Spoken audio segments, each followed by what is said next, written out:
No. Let's actually get the show started. Let's do this.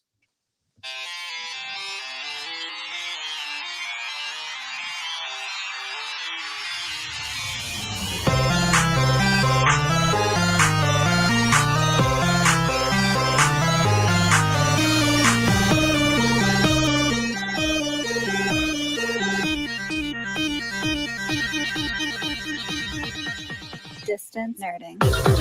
Hey!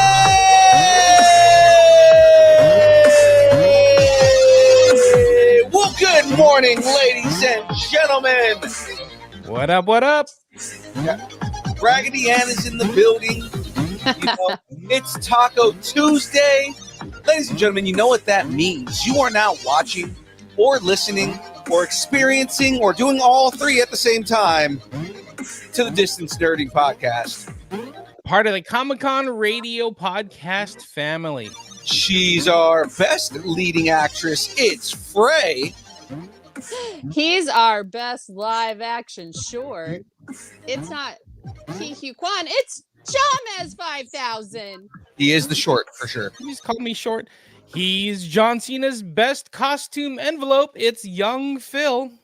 And I am the envelope. And Close to John's crotch, yes. We're here to nerd together. We're talking about anything pop culture, news, movies, food, music, wrestling, awards, whatever you're nerding out on, we want to talk about it. Absolutely. Now, ladies and gentlemen, you can follow us on all the places: the Instagram, the Facebook, the Twitter, the Twitch, the Threads, the YouTube, the Discord, all at Distance Nerding. And if you want to reach out and grab somebody, or, you know, by that I mean, like, you know, talk to us directly, you can always email us at your favorite place, Dist. You said reach out and grab somebody, and you were just talking about being John Cena's envelope.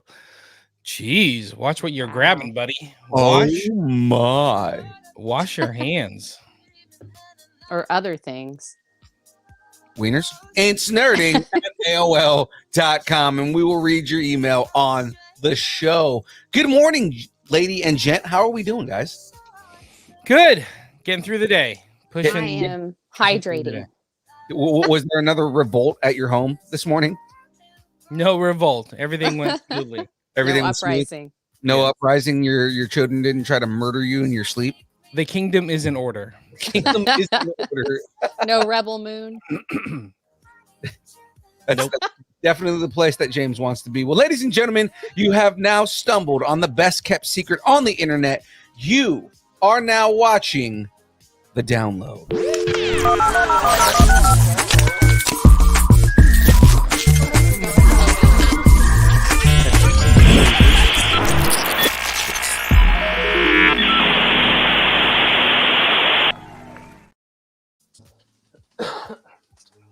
All right, let's get to it. Right. Yeah, let's do it. I'm ready for it. So, ladies and gentlemen, this week on deck, we've got the Geek End Update. It's What? Tay-Tay. Oh, wait, no. We got lights, camera, reaction. Yeah. We have lights, camera, reaction. It's It's Tay-Tay's world. We're just living in it. Usually, lights, camera, reaction is after Geek End Update, but the lights, Called camera, improv, reaction. Phil. I said it already. It's Tay-Tay world. We're just living in it. Starting rumors. How many Wolverines will there be? At least 5 more. At least. As always, Miss Swan. And of course, the download. Is Disney stuck in the stone? Someone needs to get it out. But before we do all of that, let's just shout out some friends of ours. But first, let me get a shout out. Shout out to Poddex. In fact, this episode is powered by Poddex. Poddex are unique interview questions and episode starting prompts in the palm of your hand. If you're a new podcaster or an existing broadcaster, or looking to grow your audience, get more engagement, or try to prevent a uprising or revolt in your own home, level up with Poddex and check out poddex.com. Use code nerding10, get 10% off. It's a great way to help your podcast. Is get these questions, and they're really conversation starters. Absolutely are. We use them at every interview that we do. We use them on Thursdays when we do the interviews on the build. Yeah, so check it out. Use code nerding10, get 10% off. Do that thing. Do it. Now, ladies and gentlemen, if you're wondering, how is the podcast powered by Poddex, and Young Phil can't be just powered by Poddex. It's got to be more than that. Well, it is. Young Phil is powered by Dubby. That's right. Ladies and gentlemen, Dubby is a brand of energy drinks created to help focus, concentration, reaction time with no jitters or crash. Dubby contains no maltodextrin, no sugars, no fillers, no artificial colors or dyes. Dubby contains Neurofactor. It's a neurotropic derived from the coffee fruit. Neurofactor helps give your brain focus and clarity, while the 150 milligrams of caffeine and 3 essential B vitamins help you stay alert and energized. Find out more about Dubby at www.dubby.gg. Use the code NERDING10 to get 10% off your order. It is completely delicious. All the stuff that's in there. I've got 2 new flavors in the mail coming soon. One of them is a cherry limeade. I think the other one was a white gummy flavor. Oh wow! So Yeah. like a pineapple, because it's what the white gummy bears are. I guess so. It's going to be delicious either way. Mm-hmm. You should you'll mix those 2 together. I bet those 2 together would be fantastically Those delicious. 2 flavors specifically, like the new flavors, Yeah. would probably be Yeah. amazing together. So Mhm. that is it. As far as shout outs goes, guys, let's get into the next portion here. Let's get into the Geek End update.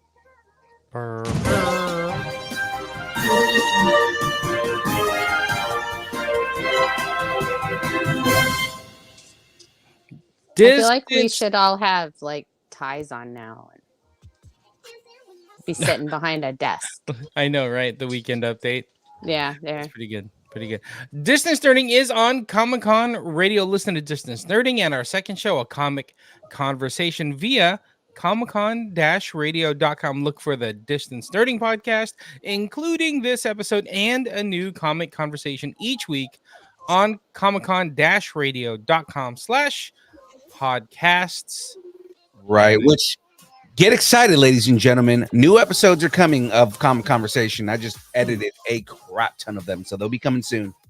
Woohoo! That's awesome. I saw you were messaging Gray Delisle as well. That's awesome. Yeah, so Gray, I went and listened to the as I was editing it, I was listening to the episode with her and Jackie Lastra, and it just reminded me of how ridiculously funny Gray is. Because remember, Gray's a stand-up comedian as well as a singer and everything like that. And also, she had just posted a picture of her mom and her sister, and in that interview, she's talking about how her mom used to sing with Tito Puente, who's like a legend in the salsa community. Yeah. So I was like, oh my God, this is like, I number one, thank you for being who you are. And number 2, shout out to your mom, because she's also a legend in her own right. That's awesome. Word to your mother. Literally. The most appropriate use and unironic use of that phrase. Of that phrase. That's awesome. Well, that's awesome. Was she at? I'm trying to think. Was she at Gem State a year or 2 ago? I don't remember. I don't know if she's been. No, you know what? She hasn't been to Gem State yet. She hasn't been to Gem State yet. Okay. Yeah. That's So she went to Anna Medford. Yes, that's what I was thinking of. Right. And then Silver Age panel, and then she did Silver Age, and that's where we first met her. Was at we first met her at Anna Medford with Olivia Hack. Yes. And then Silver Age with she did a panel with Jackie Lastra, which was really fun. There you go. Crazy. Speaking of Gem State Comic-Con, April 6th and 7th at Expo, Idaho. It's gonna be amazing. Come hang out with us, I guess. Yes. Right? Panels, Sure, giveaways. sure. We're putting together all the giveaways, people. If you're in Boise, you got to come hang out, and you got to make sure to check out our panels. We're going to be doing some giveaways, some trivia. I think that first hour is going to be our hour to do fun stuff and do giveaways. But then I think in between, let's try to do giveaways in between the panels. Sound good? Yeah, so we're gonna have more prizes than we normally do, but we're also gonna have some major prizes that we're gonna give away, like after every panel. Mm-hmm. But we have like smaller prizes. Basically, the idea is because Phil likes to give shit away so much that we're giving away smaller prizes that are still gonna be good. Yeah, and shout out to Beehive Collectibles here in Sacramento. We were just talking with them. We're gonna get some prizes from them, so probably some Funko Pops and some other fun collectible stuff. But there's tons of giveaways. But then Sean Astin will be there from Goonies and Rudy and Lord of the Rings and Stranger Things. I've started having anxiety dreams about that. So. Like good anxiety dreams. Good Yeah, anxiety maybe. dreams. I don't know. We'll see. Yeah, Colin Baker, the 6th Doctor, will be there. right. He streaked behind us one dream. That was fun. Wow. I was gonna say I have something to add on to the end of Geek End update here too that I didn't put in there, but yes, we'll do that. You just saw a naked TARDIS rolling around back there. No envelope necessary. But it is related to what you just mentioned, not nakedness or anything like that, but Anxiety dreams. no, to Doctor Who. We'll talk about it here. Okay. All right. So we got a few other people that are going to be there. Gigi Edgley from Farscape, Clemso from Skyfall, Guardians of the Galaxy, Doctor Strange, Solo, Jurassic Park, Fantastic Beasts, Black Widow, and a bunch more. I just feel like we should just start mentioning the IPs he's not in.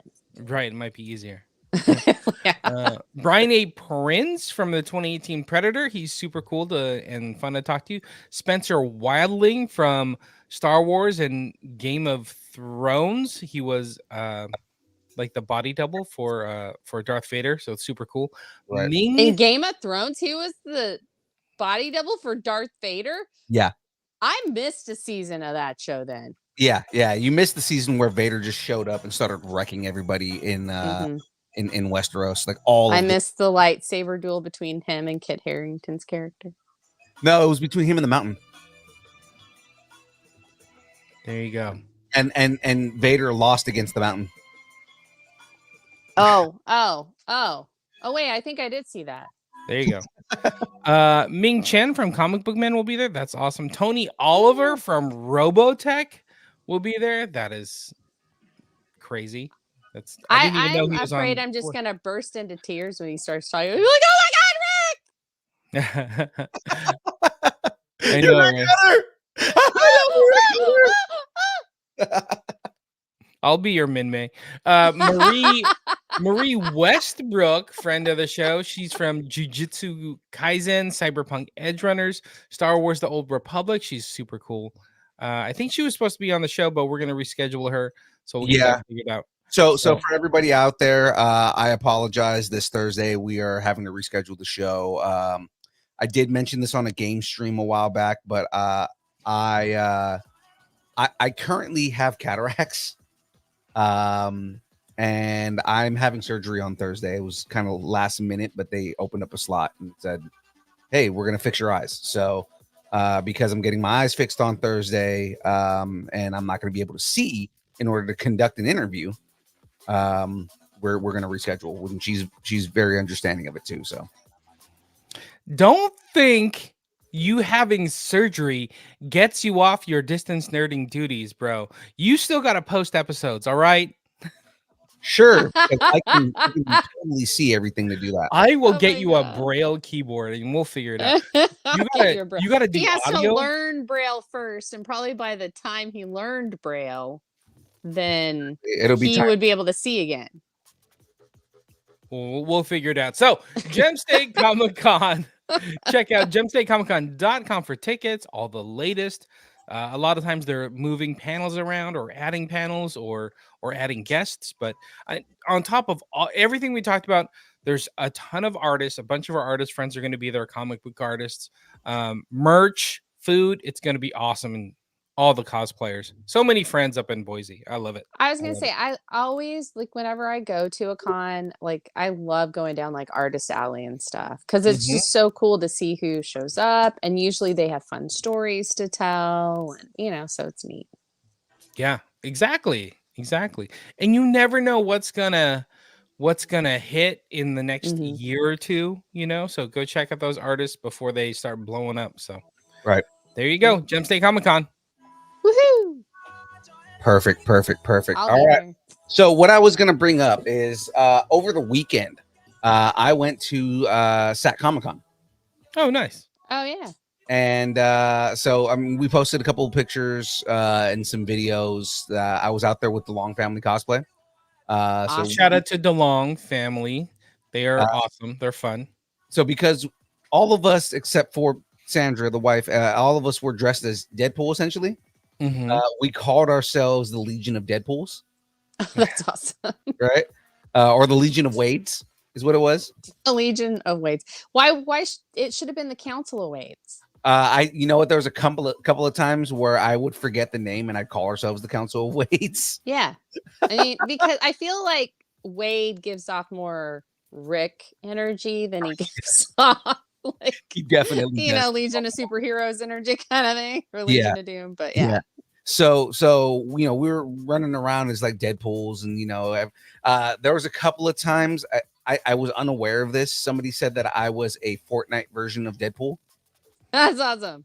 And I was like, Fortnite version of Deadpool? And I didn't understand it. And somebody said, no, there's a Fortnite character that is a llama in a unicorn costume.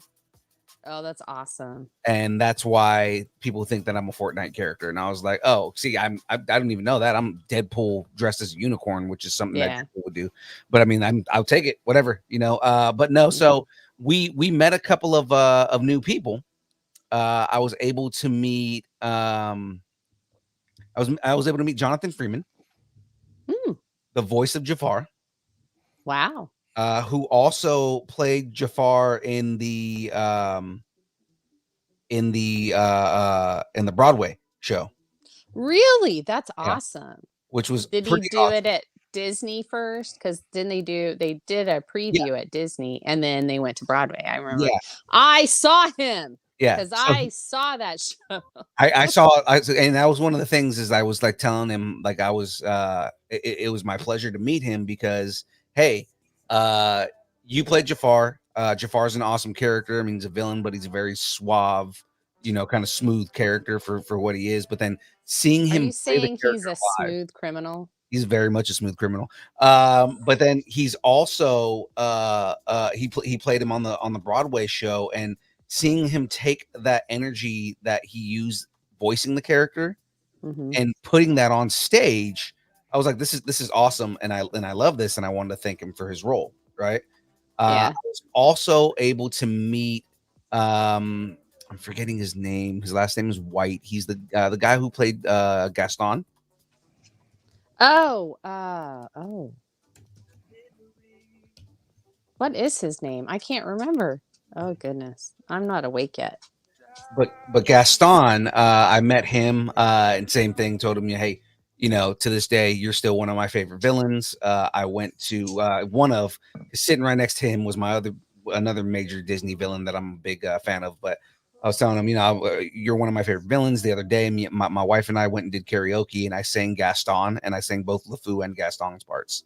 Oh, that's awesome. Right. And he was like, that's pretty awesome, actually. I was like, yeah, I love the character. And then sitting right next to him was Ken Page. Right. Ooh. Legendary jazz singer, legendary voice actor, Oogie Boogie himself. Wow. Right. Wow. Again, I kind of nerded out on Oogie Boogie and just telling him like you two songs in that movie are like the ones that I remember, and Oogie Boogie song is one of my favorite ones. Richard White, that's Gaston. Oh, okay. Yeah. So that was another big one for me. And cool. Then the reason that I said it was connected, while I was saying the one of the people I met this weekend was connected to Doctor Who. I also got a chance to meet Kevin McNally. Oh. Kevin McNally is Master Gibbs from the Pirates of the Caribbean movies. Yeah. One, he's got some luscious chops. He did not have the luscious chops. I'm just saying in the movie, yeah, those are luscious. He looks very different without those chops, but the guy is very funny, like just naturally funny. You can tell he's very much an improv guy. But he was also in season 6 of Doctor Who Mm-hmm. with Colin Baker. Oh, cool. Oh, that's awesome. And it's funny because he was going over it with somebody, and he was like, yeah, so I was in with the 6th Doctor, Colin Baker, and he was and I was in that season with him, and I kind of like, after I kind of nerded over him, I was like, so in about 3 weeks I'm actually interviewing Colin Baker at a Comic-Con. And he goes, oh my god, really? And I was like, yeah. And I was like, yeah, it's so it's kind of cool that I'm meeting you, and you worked with Colin Baker specifically. That was the Doctor Who that you worked with, and that's who I'm interviewing in 3 weeks. And then I offered him to come on our show, and he gave me his information. He gave me his personal information, which was actually kind of cool. But he gave me a message to give Colin too. Oh, that's That's awesome. That'll be fun. And it's very short, but he said, he goes, say it exactly this way, he'll understand. That's awesome. I hope he doesn't, because then I'm gonna like look at you and I'll be like, what are you gonna do now? He said he told me to tell him Kevin McNally says these 2 words, right? And he said, Okay. and he'll understand what it means. All right. So fun. I like that. I just met somebody who I'm in, know somebody I'm interviewing in 2 weeks, and gave me an inside joke. So that's going to be great. Cool. Yeah, that'll be fun. I can't wait. I'm excited and having anxiety dreams, but I'm excited. That's the point. I'm excited. Yeah. So we had a good time over the weekend. We met a lot of cool people, took a lot of pictures. Thing is there were more pictures taken of us than pictures that we actually took, and we took a lot of pictures. So weren't you guys on the news or something? Yeah. So that was the other thing, is there was some type of coverage that happened, and I thought maybe it was like not associated with the con. No, I don't think it was the con. I think there was something like the local SAC that recorded something. Oh, that's fun. And I'm in the I'm in the video, so it's like, oh, that's great. I'm okay with that. You're like, yeah. It's like, yeah, this Comic-Con is happening, and there's a Deadpool as a unicorn walking around. And you know what James is going to say? Spider-Man. Why weren't you wearing a distance shirt? That's probably exactly what he's thinking right now. James, what are your thoughts? Why weren't you wearing a distance nerding shirt? Exactly. That's exactly it. Because I was wearing a Golden Girl shirt that got us a lot more attention. That's why. Oh, why don't we just start selling Golden Girl stuff? Dude, if we did a crossover Golden Girls distance nerding shirt. I want to be Rose.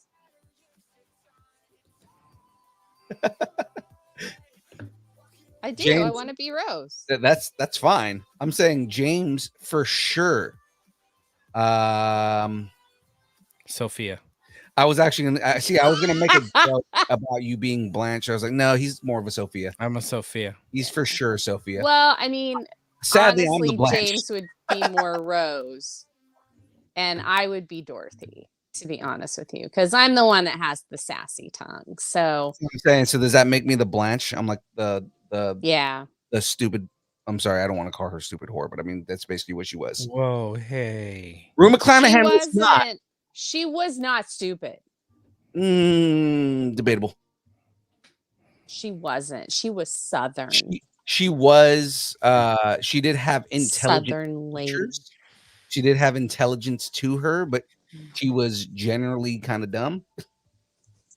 So my best friend and I, we've said we want to be the Golden Girls, like when we're older. And she wants to be Blanche, and so I'm going to be Rose. It's like that's our deal. The thing is that Rose is the dumb one, though, like 100%. No, she's not. See, Rose is really smart. She just knows odd facts, and I feel like that's me. And so she just doesn't say a lot. She lets people be people. She doesn't judge. You guys and your Golden Girl. We need a full-on like Golden Girl episode, and you guys can debate. Yeah, like I am this Golden Girl because of this. Yes. Do they make like sites like that, like they do for Harry Potter and like which house you're in? They Do do say, Yeah, actually like, do have we which should Golden totally Girl do you that. are? Yeah. yeah. Yeah. Do they really? Uh-huh. Okay. Yeah. Yeah. So speak of the devil, and she's not really a demon, but I guess she is. Jeez. Sandra in the chat from she's from the Long family. There She you said, go. so mix your logo with Golden Girls. We'll take 3. That's funny. Shout out to the DeLong family. They're super nice. Absolutely. One more big shout out to the Long family cosplay. We love you guys. So that is I still got my Palpatine farts. yes. Oh my God. Okay, so hold on. No, I'm not holding on. I got my no, Palpatine I have farts. one more. I have something new for you guys. That You're not supposed to hold on to Palpatine farts. It'll hurt Not you. supposed to really hold on to farts at all. Exactly. So one more thing that the Long family gave us. Check this out. Hold on. So you guys remember the Christmas episode, right? Yeah. Remember how we were talking about we needed a belt? Yeah. A belt? So on the episode we were talking about there needs to be like a championship belt, Yeah. right? Mhm. That needs to be given away for like all the things that we do. So in place of a championship belt, we were given a championship diorama. Oh, look at that. Oh my gosh. I love it. I love it. So Office Christmas champs, right? There we go. There we Do go. we see what Wolverine is saying? No, I can't see it. It Hold says on. Santa's a bitch. Shadu, where's Shadu? That's so funny. He's probably Obviously still me. asleep. Obviously me going ouch my foot. That's awesome. And then in the middle, where baby Jesus would be, it's a baby Cheez-Its. Baby Cheez-Its. So from here on out, when we have office party competitions, this is what goes home with you. Okay. Maybe we need to have like a end of year Christmas diorama competition. Like Yeah. who can No. make the best diorama? That's awesome. Yeah. That's fun. That was amazing. Thank you guys so much. That is so amazing. The And Shadu is like, I can't believe I said that, like the Santa's a bitch thing. And I'm like, no, that was like the most epic thing you've said. The amount of inside jokes that are on that thing are just amazing. I love it so much. That was so fun. I'm so glad we did that. We'll have to do it again this year. Yeah, absolutely. So let's move on from this, guys. Get right into this because we do have a lot to cover today. Yes. It is now time for some lights, camera, reaction. Quiet on the set. Can we please have quiet on the set? I'm in love with her interpretation of that now. I've gone past the I'm annoyed part. Now I'm back to the I'm loving it. So I'm in a good place right now All right. because I'm on the couch. Oh, Eric's saying Look at that that. he can Hey, take the belt. I think Eric wants to design stuff, guys. He Oh. said he could design a logo for us. Now he wants to design a belt. I mean, if we're gonna do that, I want a tiara. Absolutely. There you go. Something that we Shout out to need. Eric. Shout out to STS Wrestling.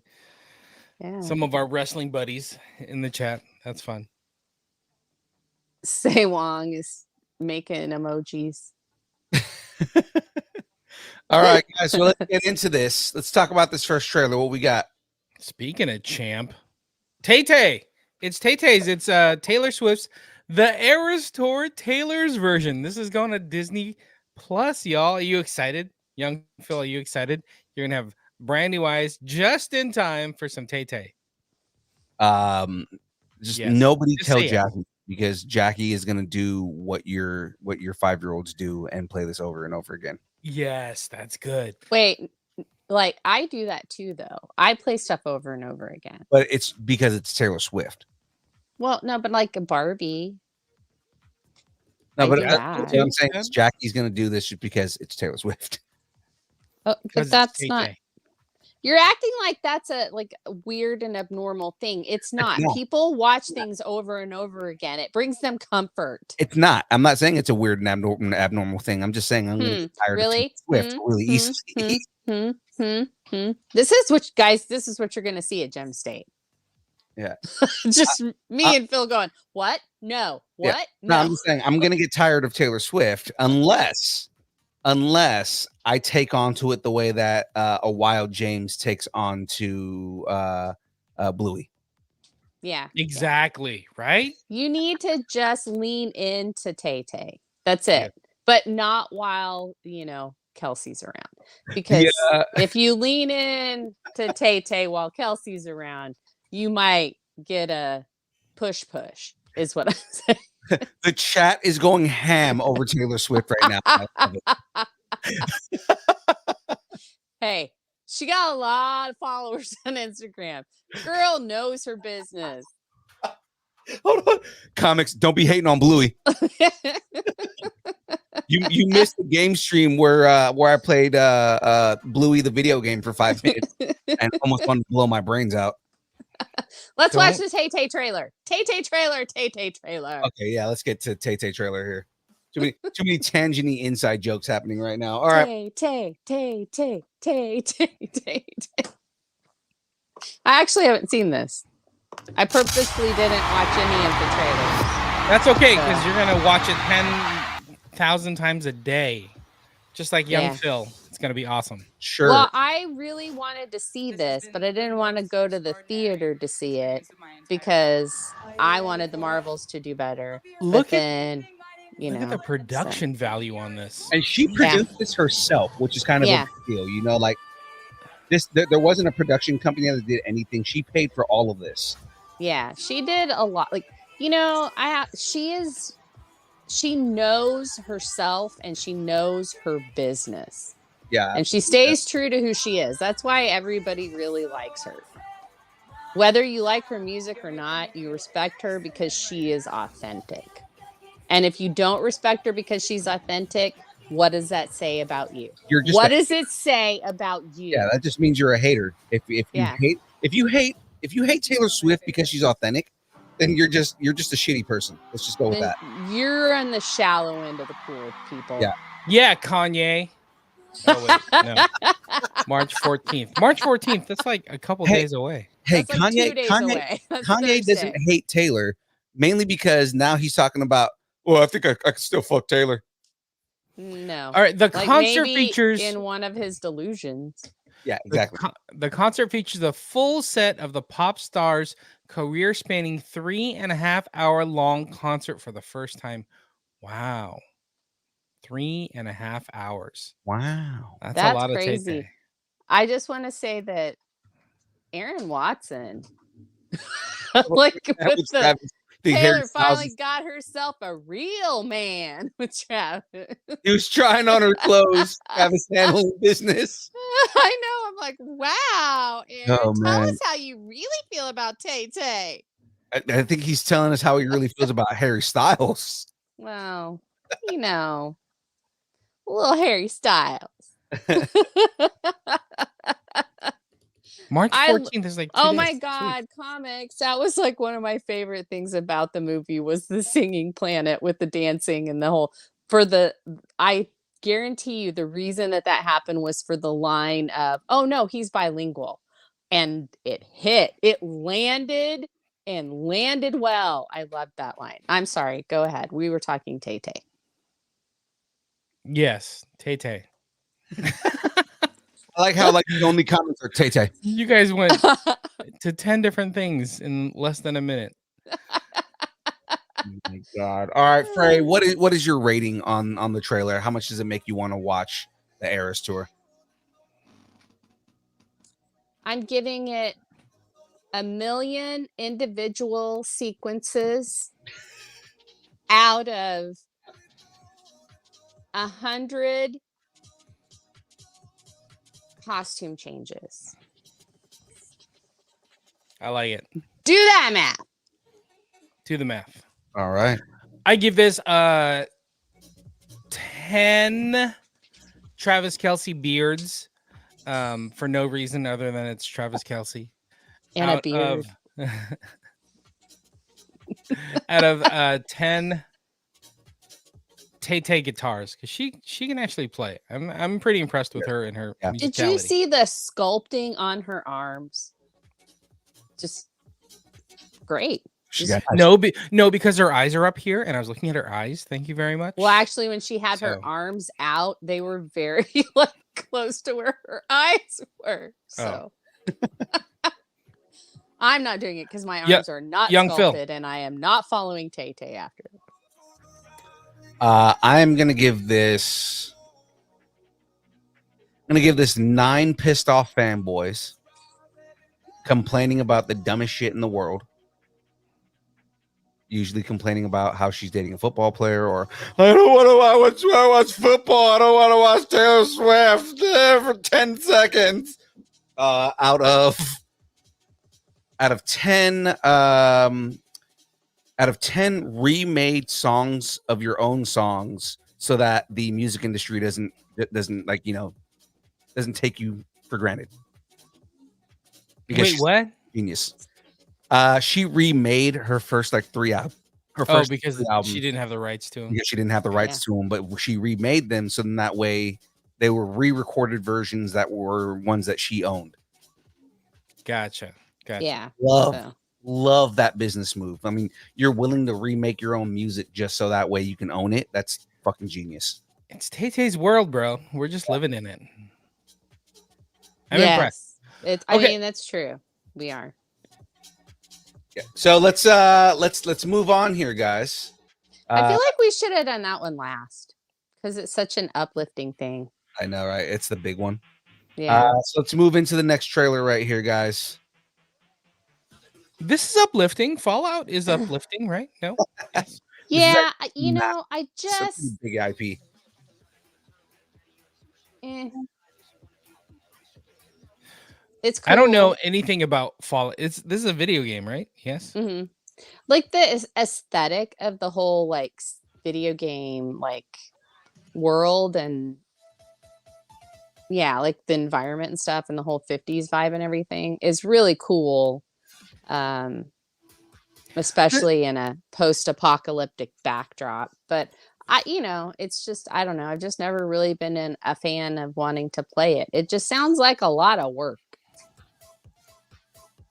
It's Anyway, an let's interesting watch it. story. So Yeah. Fallout. Okay. Let me do the let me set it up. Fallout is the story of haves and have-nots in a world in which there's almost nothing left to have. 200 years after the apocalypse, the gentle denizens of luxury Fallout shelters are forced to return to the irradiated hellscape their ancestors left behind, and they are shocked to discover an incredibly complex, gleefully weird, and highly violent universe waiting for them. Okay, is this a shooting game? Is this like a pew pew? So it is kind of a pew pew game, but it's more there's a big element of like resource gathering and puzzle solving and stuff like that. But I mean, there is a lot of shooting in it too. Yeah, it's got like Okay. the mini puzzles and the and Uh, you have to like get stuff to build Right. a Fallout suit or what are the suits called? I can't even remember. They're not Fallout suits, but No, yeah, I know what you're talking about. they're like the big suits and to maintain them and things like that. And then It's the thing we see on the screen right now. yeah, you get all these. I don't know. You have to like help people or not help people, and it's a lot of work. There's a lot of the game reacts a lot to your actions. So like, you know, if you do good things happen to you. If you do bad things, then more bad stuff can happen to you. All that. Think of that game Starfield that I was playing a while back. This game is basically like Starfield, but in post-apocalyptic on Earth. All right, cool. With 50s tunes. With a very 50s aesthetic. I kept this on the screen, by the way, guys. Aaron Watson, little known fact. I own the rights to Distance Nerding. You'll have to re-record all your podcasts once I sell the show. I like it. That's The good. only one that I would want to buy off of him and keep intact in all of its glory is episode 7. 2 Guys, 1 Room. That's the first episode that Aaron Watson was on. Oh, is it? Wow. So you didn't pick a show that Frey or I were on. Okay, great. Okay, Definitely no worries. I'm picking the first time James left me out to dry. Okay, that's fine. That's fine. Yeah, all about you. Wow. All about you. I get it. That's also where the inside joke, James is locked in the closet, came from. Oh, wow. Well, you know. Yeah. Deep Well, I cut. got out. So I'm here Wait, you came out of the closet? for 165 other episodes, but you picked that one. You picked the one I'm not on. It's probably more like 140. There's been a good amount of episodes that you've on. We're working on a cool 37 right about now. All right, guys, so let's get into this trailer here. Oh, Graveyard's in the chat too. Hey, said yeah. this- Hey, yeah. He said, like the 50s kids that are in the closet as well. All right, let's watch this trailer. You know, I will be watching this. Where in the game? I know there was a and- game or and- two, young Phil, that you played where you just walked around stomping things. Oh, that was that we were actually talking about that over this week. That was Dead Space. Oh yeah. Oh yeah. Ugh. Yeah, you did. Oh, that I hate. That game was gross. Anyway, Graveyard said, I know I'm keeping all my bottle caps. That's currency in the game is bottle caps. Oh really? Nuka-Cola, baby. Coca-Cola. I have a Nuka-Cola shirt. Do you? Yeah. Yeah. A red one. It's really cool. I love it. And it's soft. Yeah. Um, Drink some Nuka-Cola, and Nuka-Cola will you can save your bottle caps, and you can because Nuka-Cola also gives you health in the game too. So like when you Yeah. drink Nuka-Cola, like helps you replenish your health, but you keep the bottle caps because that's your currency. yeah. It's a weird game. Strange, weird game.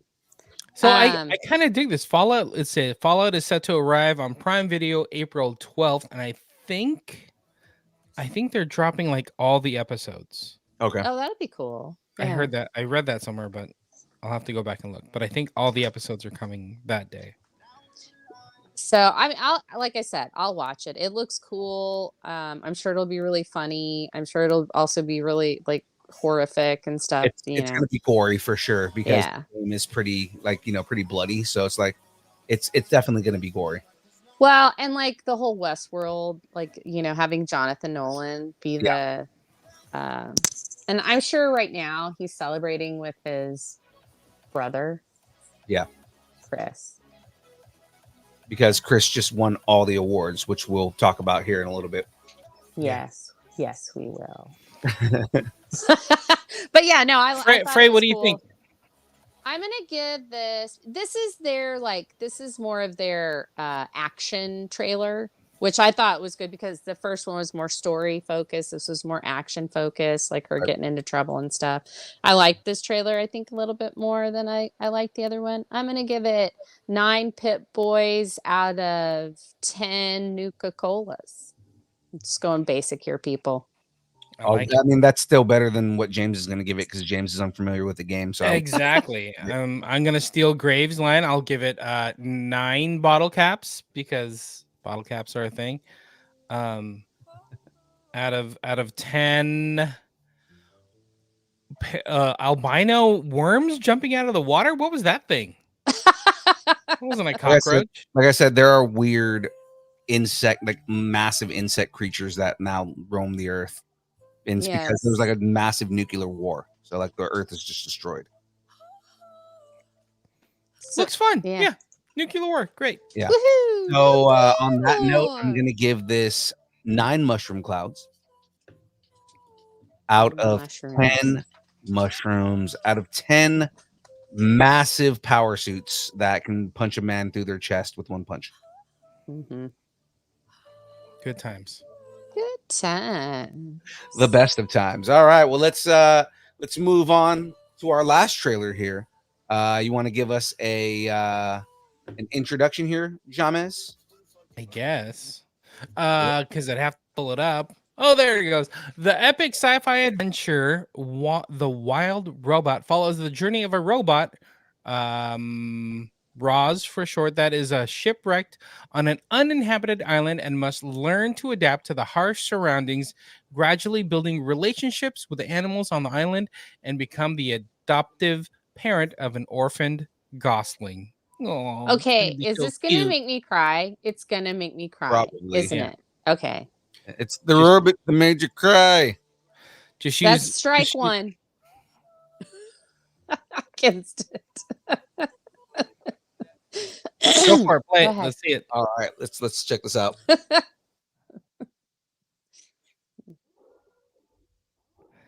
Uh-oh. Already got a problem here. Oh, look, they're otters. Oh, you can't go wrong with otters. Come on. I love otters. And this is by DreamWorks, but Yeah. it feels very Pixar-y. It to does me. have kind of that Wall-E looking Yes. thing. But it's also Wall-E. showing, it's also showing like where their technology is going, like how much better Mhm. their animation is getting. Yeah. You know, because I mean they tend to focus a lot on more like cartoony stuff. Whereas like Pixar does like a level of realism with like cartoon in there. Yeah. This is looking like they're kind of upping their game on the realism. Yeah. But it has like this watercolor feel to it, like Yeah. a painted does, watercolor yeah. feel, and I like it. Like the aesthetics, I really like. It's so interesting because, I mean, like they made the robot is like looks real, very like shiny and Mhm. new and everything, but the surroundings also look very tactile too and Right. real. So it's just really interesting the juxtaposition of that. And So. it's kind of like looking at the robot where you can see like it's been going through different scenes and different things. Mhm. Like right now, this where you just saw him right now, he looked a lot cleaner. But the scene right before that, he had a giant scratch across the front of his chest. Yeah, yeah, Right. like so you You can can tell- tell by what he Yeah, looks like, what adventures he's had. Yeah, little baby. absolutely. you see, he's more Aw. dirty there, but like a second ago, he was like cleaner when he was like running and stuff like that. So like you can see, there's going to be like a big journey that this robot goes through. He's not going to be clean the entire time. Yeah. He's gonna Even- find humanity. Even though the trailer doesn't have any like dialogue, and I don't even know if there's going to be dialogue in this movie, but I feel like they just showed us like the entire movie. Yeah, I feel like In the that's trailer. the movie now. Yeah, yeah. So it's definitely conservation related because you can see like he's a robot and another robot came to destroy the forest and he's fighting that robot. So like, Yeah. you know, there's a lot. Oh, Lupita Nyong'o and So Pedro Pascal. Pedro There are Pascal? people's names there and they all talk. So there Yes. I think there probably will be dialogue in it at some point. So, Pedro Pascal plays a robot that talks to himself. It's basically Wilson, but you know he can actually walk. there you go. Pedro Pascal will have a helmet on the entire Hmm. time. He'll have a helmet on the entire time. Yes, because It he's was a reluctant cute. father. He plays the reluctant father of a Gosling. There you Yeah. go. I'm a robot. You're a Gosling. It looked cute. Wait, Yeah, I this know won't that's work. I know that's going to be playing in my house for. Oh, they're gonna get off Bluey good long month. enough to I mean, they get jump off on the Bluey every wild now and then. robot. Yeah, I mean, they got off Bluey long enough to watch Young Jedi. Oh, that's true. Well, and you know what? We forget children have a lot more energy than us. So they can watch several things at once and know exactly what's going on. So that's, yeah. That even this is too scary for James. It got That's awesome. dark. The nighttime came and it got a little dark. Nighttime game. Thanks, Grave. Like the nighttime scenes made me scared. Yeah. That was scary. I don't like it. I don't like it. Frey, what's your rating on this? Well, I'm going to give it 10 adorable robots out of 10. I really want a Gosling now. You just don't want them when they get older because geese are menaces. No, I have my own geese gang, y'all. I am like a geese whisperer over here. Goose gang, Goose gang. I know, seriously, like at my last job, I would just like talk to them like they were just, whatever. And they would follow me around and just honk at me and stuff. And I'd sit and they'd just kind of hang out around me and stuff. It was weird, Did and I loved it. you were like, oh, hey, Steve, how's it going? You getting doing I picture. I I did. I picture was like, hi. Frey has like the Wonder Woman room, and then like the next room is like the Corgi room, and then right after that is the Geese and Gosling room, and she does Don't shows forget from the all of those. Komodo dragon room Yeah. and it the wouldn't Okapi go- room. It wouldn't go this way just because if you love geese, you wouldn't do this. But why, when you say she's got a goose room, I picture nothing but taxidermy geese everywhere. It's exactly right. It- I love them so much. I love them to death. that is the scariest thing to walk into a room. It's just nothing but taxidermy geese. Like it has a beak and teeth. What the fuck? Wait, geese have teeth? Yes, and they're scary, dude. Better to I'm- bite you with, my dear. Now I'm scared. Thanks, Grave. I'll give this 10 cute little otters, because those were the cutest otters ever, out of 10 feathers, because it was cute when he caught the feather. It felt like Forrest Gump. He's like he's like a robot Forrest Gump in the forest. Is that how they pitched this movie? Sure. No. All right. Like Forrest know. Gump, but with a robot. And All right. Young Phil, what you got? I will give this. No. Probably gonna give this Yes. 8 woodland animals out of 10 progressively more and more dirty robots. And I meant Is- that as dirty as I said. Is it like your OCD and you're like, oh my god, he's just dirty. I need to clean him. I'm actually more like he should be more dirty. He's out in the woods. But it's Gotcha. also like metal, so it might not stick to. There should be a level of rust at the end of that movie. Oh my god. Okay. Here we go. Been out in Here the, we go. It's Yeah. starting now. You've been out in the woods and your leg has been oxidized, okay? And it's like robot diabetes. He just like loses his leg. Jeez. Robot it got dark. diabetes. Got dark Wow. quick. He could have gone with robot gout, but Yeah. he didn't. He went robot diabetes. I That's got where that he too. And on that note, we got merch, people. went. Oh, wait. Joe, we're not going to talk about anything else now, ladies and gentlemen. Yeah. It We're is now time. ending with robot diabetes. Robot All right, yeah. diabetes is the end of this. The Ladies and PSA. gentlemen, let's go ahead and move on because it is now time to start some rumors. Fix your robot gout.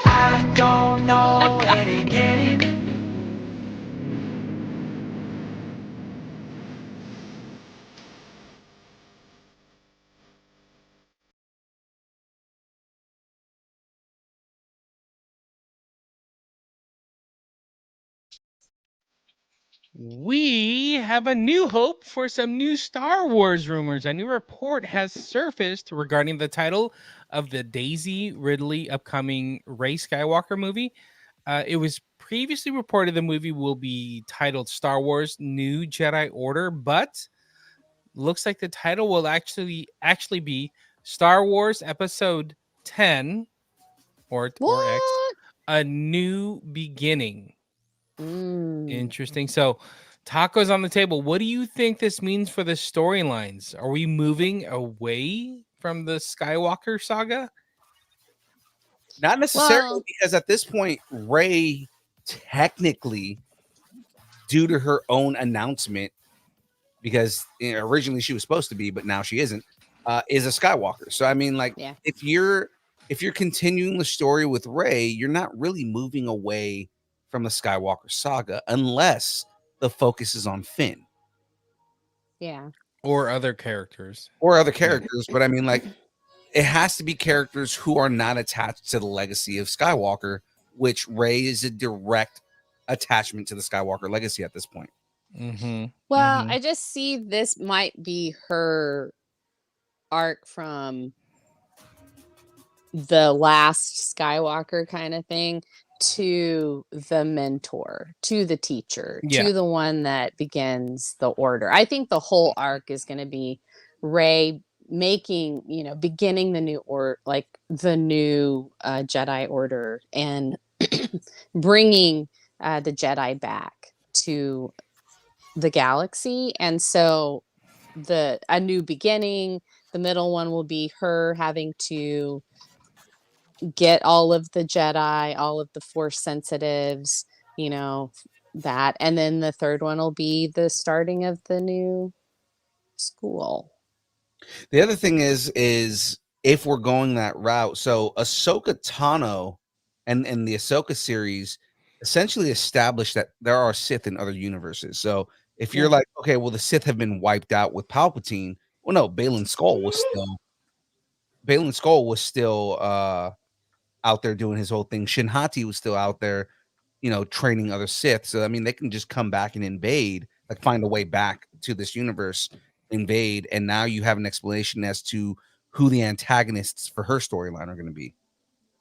Yeah, or like it's one of those where like if the balance of the Force is you never defeat the evil because you need, you have the dark, you have the light, and the balance is the between. But so I'm sure there will be other things. There will be other offshoots of Sith that are trying to get the Force sensitive so that they can build up, so yeah. So I say tacos on the table. I'm fine with this. I'll say blue cheese tacos because but not blue cheese, but actual like cheese that is blue.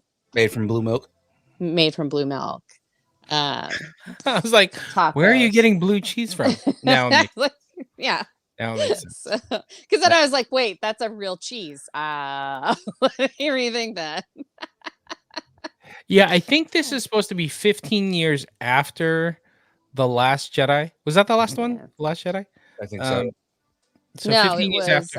Rise of Skywalker. There you go. So 15 years after that, she's supposed to be stronger. Mm-hmm. We'll see what happens. I don't know. I just can't wait until she meets the Star Killer family. Yeah. Oh my God! If they brought if they brought them into this storyline, yeah. I would be very happy because like one, the Star Killer name is a direct reference to Skywalker as it is. Yeah. The original last name in the original script, which I actually have a comic book version of that original script. That would be cool. But then also Galen Merrick is still one of the most. He's one of the characters that I was upset most about that got cut from the canon. Yeah. Merrick was such a good character. Yeah. I think that it's I don't know. I think it would be fun to have Star Killer in there or something, but that's just me. Or at least do somebody in that armor.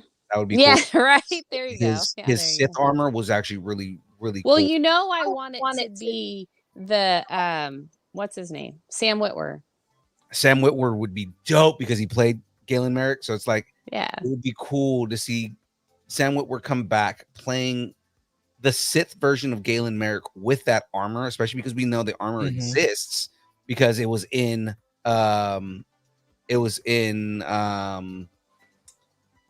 Andor. Okay.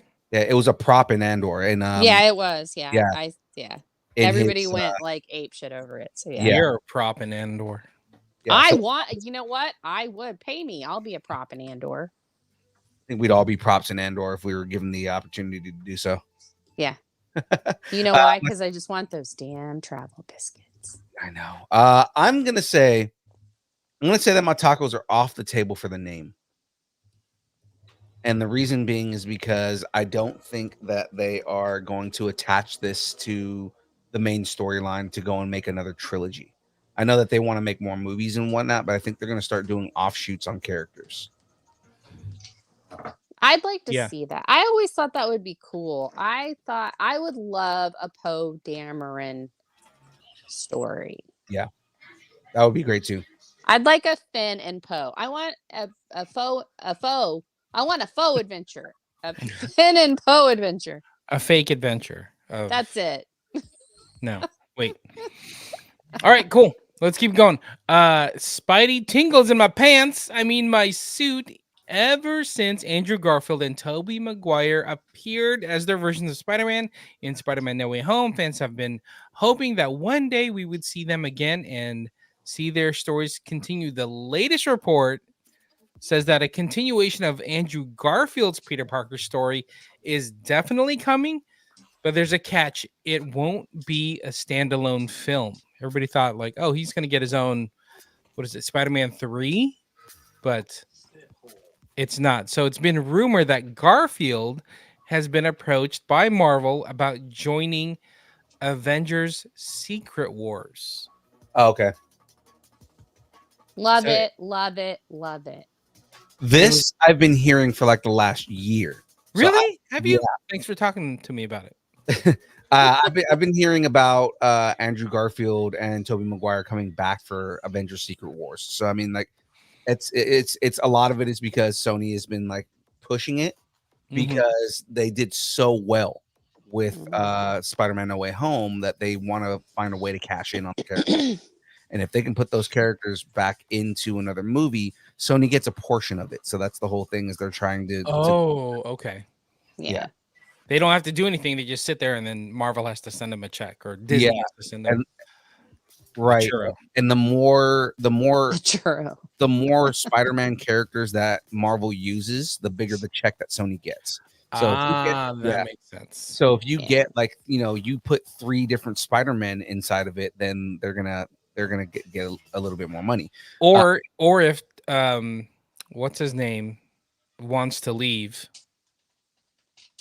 Tom Oh. Holland. Yeah, if he wants to leave Spider-Man, they're like, hey, Andrew Garfield, let's write you back in somehow and bring that on. So talk us on the table.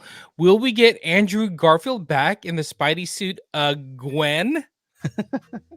I believe so. Gwen? Did you see yeah. what I did there? I see what you did. Yeah. Because she died. Oh God. Gwen. So I believe that we are going to be getting Andrew Garfield back in the suit. It's a I- joke.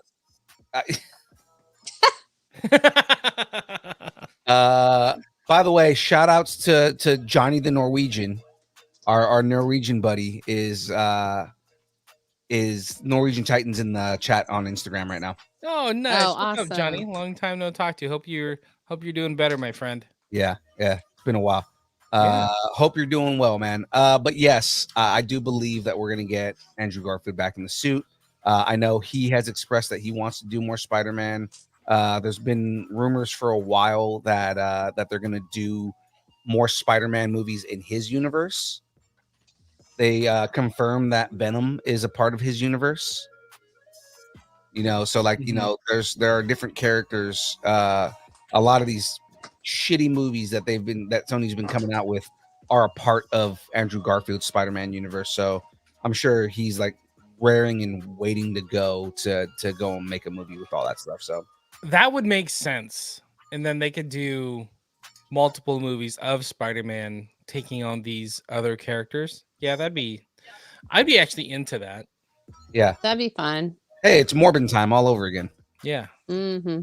You know what other? Oh wait, I haven't said if my tacos are on the table. Yes, my tacos are on the table because more Andrew Garfield. Yes. So did everybody do the tacos? Yes. Everybody ate the tacos. We all ate We're our- all Okay. we're all all licking right. our fingers. Let's go from Spider-Man to an MCU character, maybe up and away, Bub. to Henry. one of the most handsome men on the planet. Okay, stop drooling. Henry Cavill is reportedly coming to the MCU, and the character that he will be playing will shock fans. Ooh, Electro? Cavill has expressed interest in joining the MCU over the years and has specifically mentioned playing Captain Britain. And we're all for it. We all want it to happen. Absolutely. Or Phantom X. I'm okay with Phantom X too.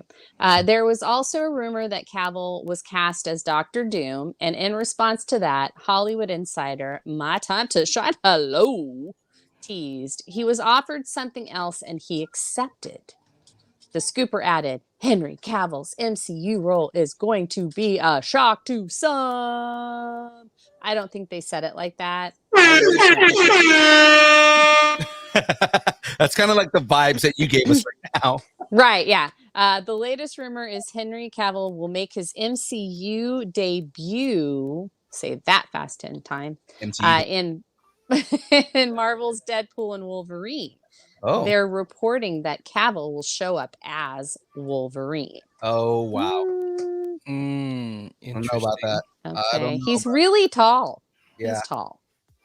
He is going to be the MCU's new version of Wolverine, but he's most likely going to be a variant version of Wolverine that will come and go in the story.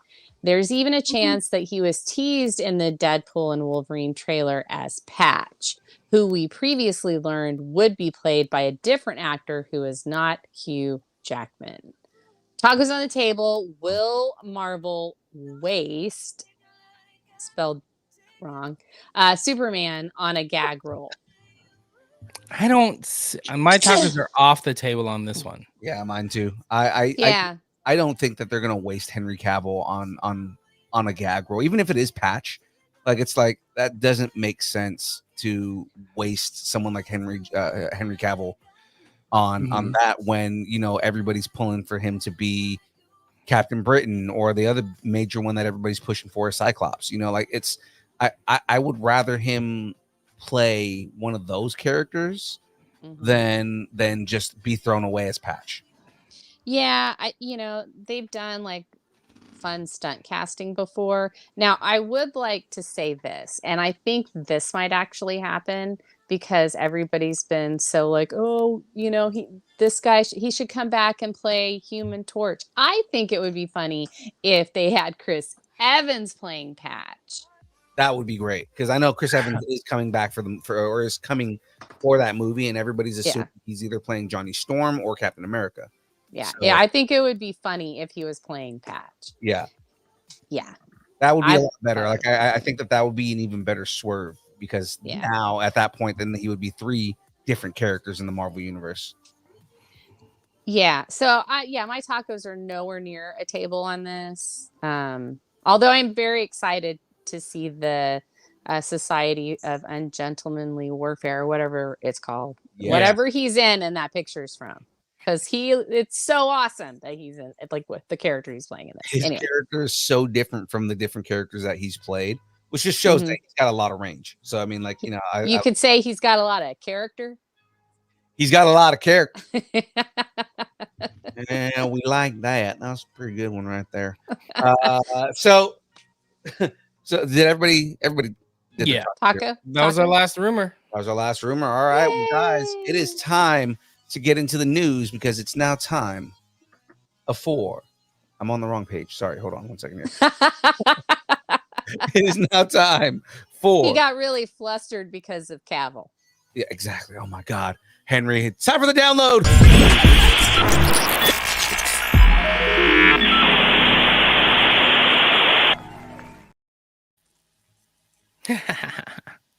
All right. Bang Bang finale, man. Finale. What? Jim Parsons and Mayim Bialik will appear in the Young Sheldon series finale. Get it? Finale? Yeah. Bang Bang. Reprising their roles from the Big Bang Theory. The news comes just after reports that Georgie Cooper, Sheldon's brother, will get his own spinoff. Do we need another spinoff? Oh, God. I think we do. And wife to be Mandy. Parsons has served as executive producer and throughout Young Sheldon's run, and fans have long wondered whether the timeline of the prequel series would ever link up with the story of the Big Bang Theory. Bialik, of course, has been very busy for the last few years, serving as the host for special episodes of Jeopardy, as well as her Fox sitcom Call Me Kat. So creator Chuck Lorre is working on a third and yet unrevealed spinoff set in the world of the Big Bang Theory. That show will head to Max. Ooh, maybe they're gonna go blue on that. I don't know. I feel like they're digging too deep into this Big Bang. Okay, so I love the Big Bang Oh. Theory, just like as a show. I never watched an episode of Young Sheldon. I wasn't really interested in seeing Sheldon as a kid. Yeah. Mhm. The comic book store is what they need to be doing the Yeah. spin-off with. Because I Yeah. do like, Yeah, that's what I want to know. Yeah. you know, I mean, I don't really feel like we need spin-offs within their universe. You know what I mean? And Yeah. without like the main characters, that kind of throws me off too. Yeah. So- And we got Leonard's story in Roseanne, so that's fine. There you go. Exactly. Oh, that's good. What did Aaron Watson say? Watson in the chat said he's just beating that dead Sheldon horse. Ride that train, I guess. That's true. Yeah. The 7th and final season premiered on February 15th on CBS. And then CBS also announced that the 1-hour series finale will air May 16th. All right. Okay. Wrapping it up. I didn't realize it went 7 seasons. Dang. Yeah. Yeah. Wow.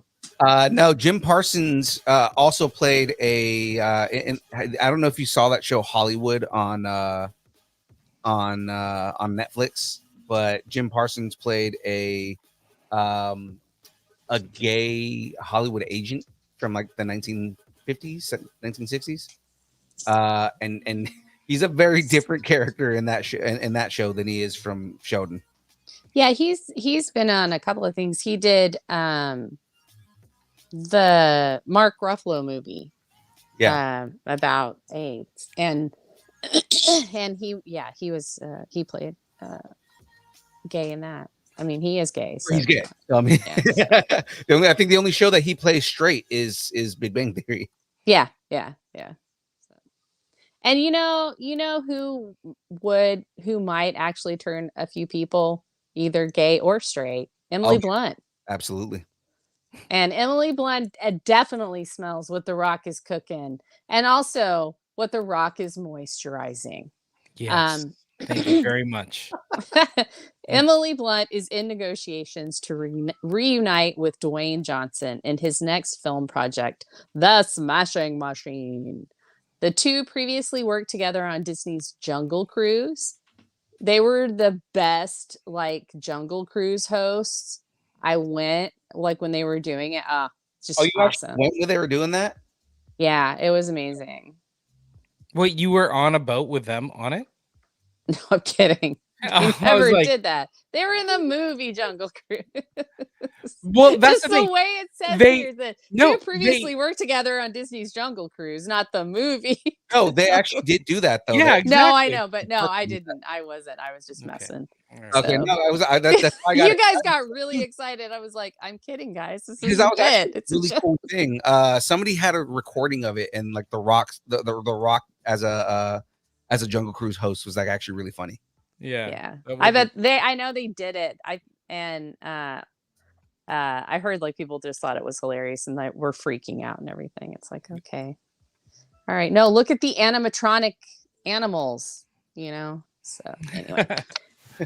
Johnson is set to play legendary MMA fighter Mark Kerr in the project, which was written by Uncut Gems co-writer and co-director Benny Safdie. Mhm. Is that right? Safdie? The Safdie brothers, yeah. Mhm. Safdie, okay. And the story is set in the no holds barred era of the UFC. I do like have it. an synopsis. Oh, do you now? Yes. I have a smashing machine synopsis. Smashing Opsis Machine Synopsis. The movie will follow Kerr's struggle with addiction, winning, love, and friendship in the year 2000. In the year 2000. Mark Kerr is a former mixed martial artist, renowned for his dominance during the late 1990s and early 2000s. Kerr achieved widespread recognition for his exceptional wrestling skills and brute strength, making him a formidable force in the sport.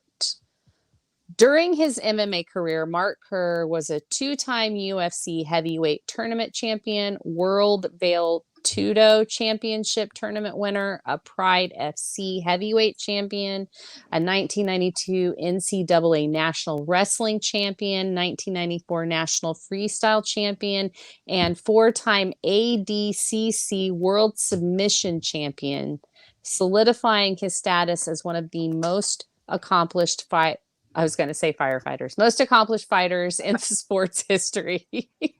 No date on when this film will be smashing into theaters.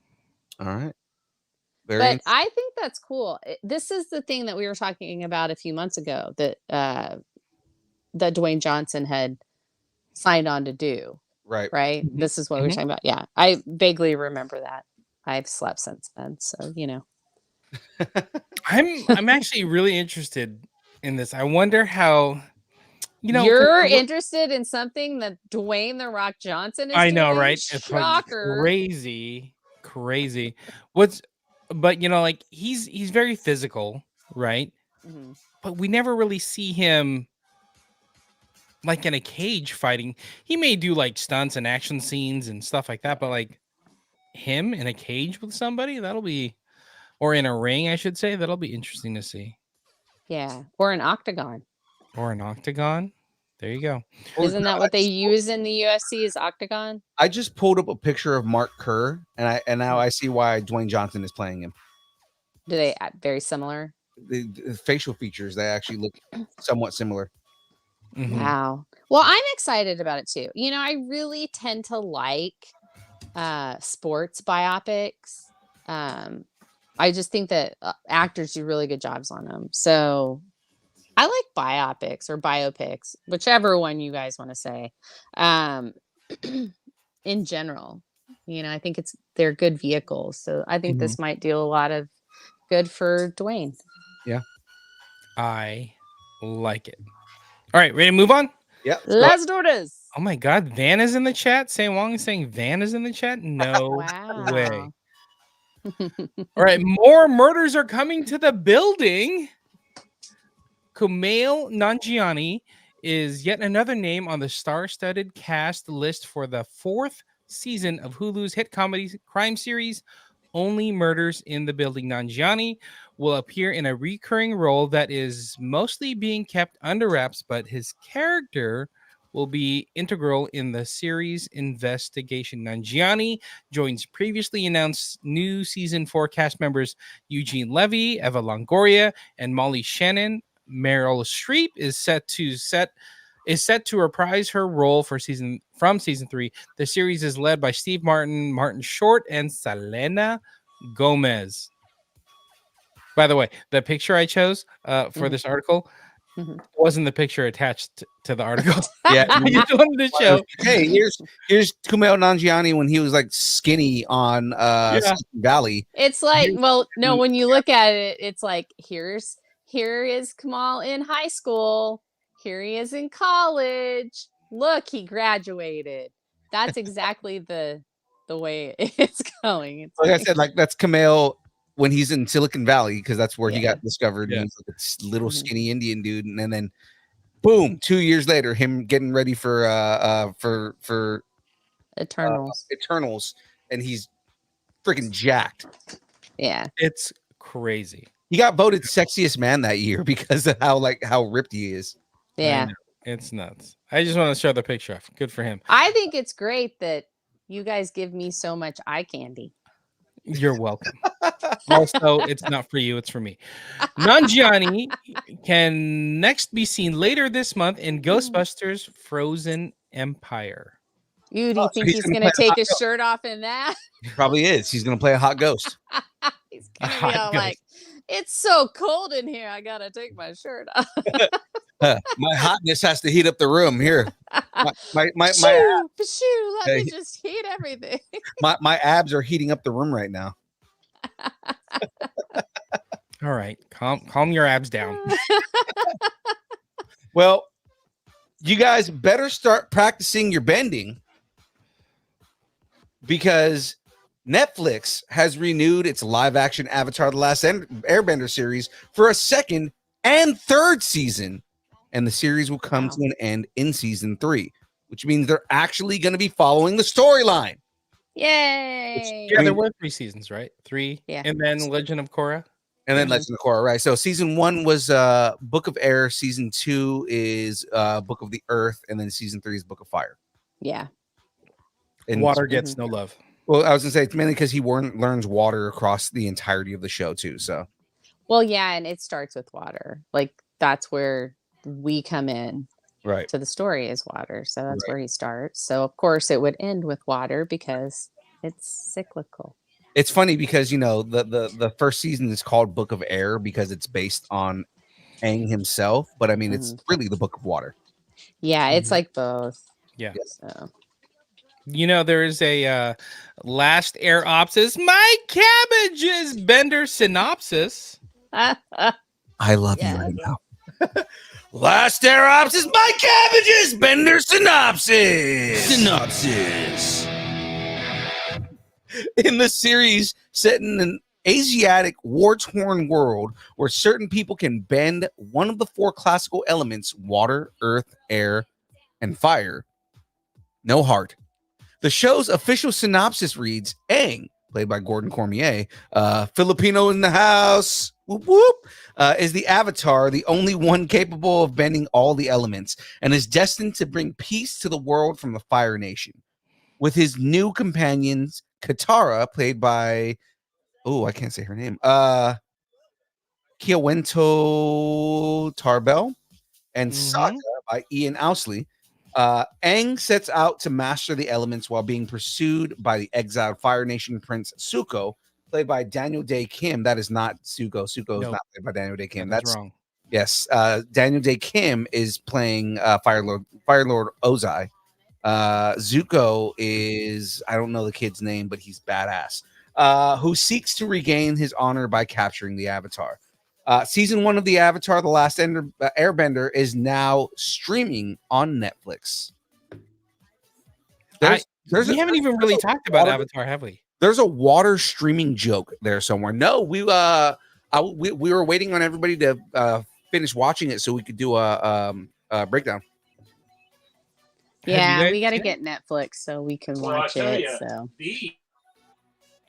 I watched it with my family, and they loved it. It's so good, dude. I think I have to watch this by myself. Nobody's gonna want to watch this. And then we started the first episode, and everybody got hooked. My wife, my kids, everybody loved it. My dog watched it. Everybody loved it. Well, Obi loves anything you watch, but I mean, there are a lot of things, a lot of takes that I have on the show. There's more good than there is bad, but there are a few bad things. I've talked about it with not on podcasts, but with other podcasts, mostly on Instagram. There's been some shows that have posted takes on it, and I've had discussions with them about it. And it's like, yeah, there's there's a lot of good in the show, but there are a few things that are just kind of I feel like some things aren't earned, and I feel like a certain character was a little more depressing than he should have been. But again, we'll wait until we do the breakdown of that. That's just a tease for anybody who is ready for us to do our Avatar breakdown. Gotcha. Yeah, I think we'll be getting Netflix soon, so we'll binge it because I loved the animated series, and I know Husby loves it, so we'll just binge it. And it's worth it. It's worth it. Overall, it's good. There was a couple of changes that they did, but a lot of it was for the good. Good. Yeah, Good. totally. All right, let's keep it going. Yes, let's break out our team Jacob, team Edward signs, everybody, because we're getting the band back together. So Lionsgate Can we is not? I was team snarky best friend. Lionsgate is looking to expand on the Twilight franchise, and they've announced that they're developing an animated series adaptation of Stephenie Meyer's vampire book series. It was previously reported that a series was being developed, and at the time we just assumed it would be a live action project. No release date to sink our teeth into yet. I was So- team. I couldn't get through the first half of this movie. Like I read all the movie. books. I watched all the movies. I absolutely adored it. But I wasn't team Edward or team Jacob. I was team Bella, stand on your own 2 feet. So I actually, my wife was like into the books. She read all the books and made me go see all the movies. Oh yeah, that's I kind of dug it. See, husband's into it too. like I liked it. I thought it was fun for the time, for what they were. I liked them. I had fun.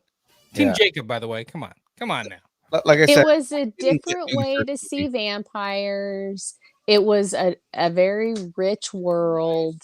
And in spite of Kristen Stewart, it was really a cultural phenomenon. So I like the movies. Like if they come on, well, I'll still watch them. But my thing is, why are they going with an animated series for How- this? Are they trying to reintroduce it? Who's this for? Is this for like the lovers of Twilight? Do they want an animated series? Or is this for like a new generation to reintroduce I bet Twilight you to a get new the cast generation? to want to come back. I would like to see Midnight Sun was Edward's like perspective of all of it. Him And and Ghost Rider and Wolverine. right. But they could do that.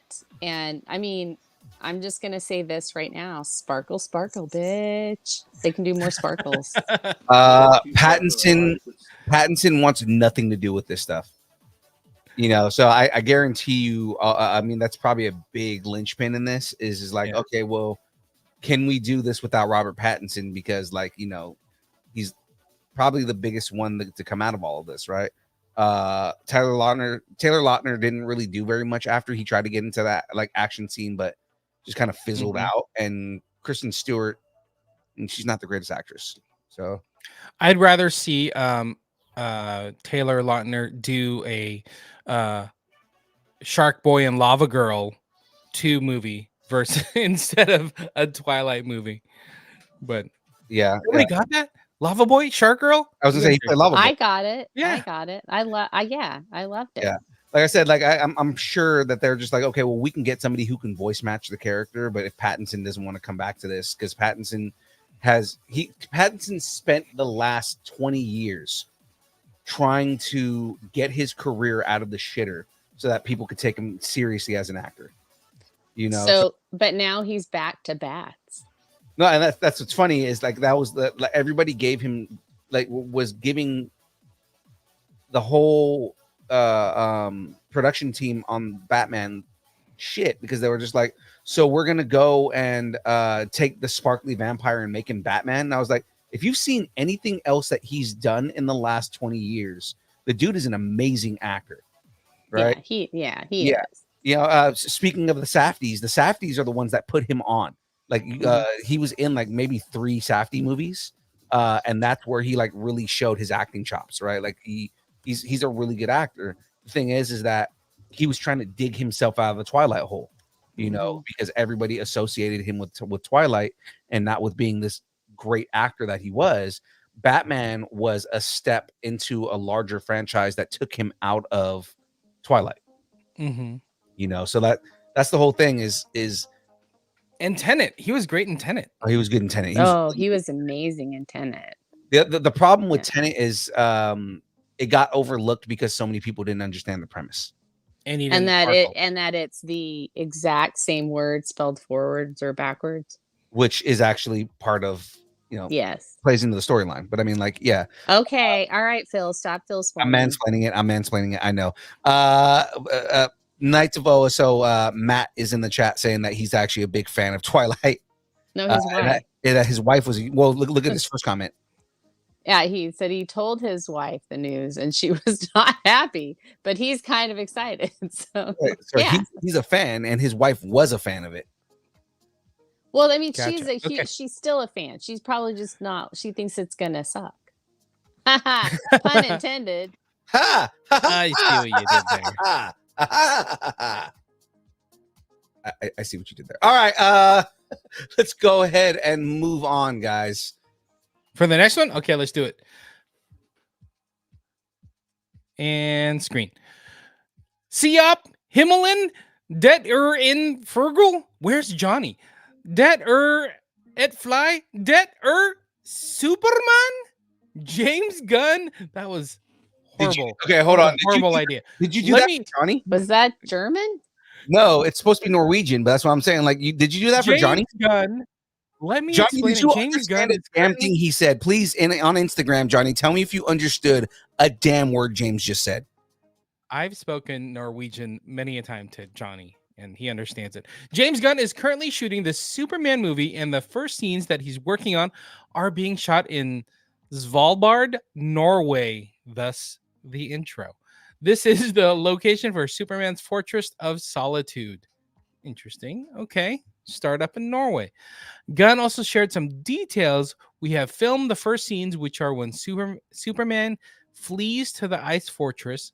Interesting how he said flees Yeah, to the ice fortress. I noticed that too. We wanted a place that was beautiful and felt like being in the middle of the Arctic.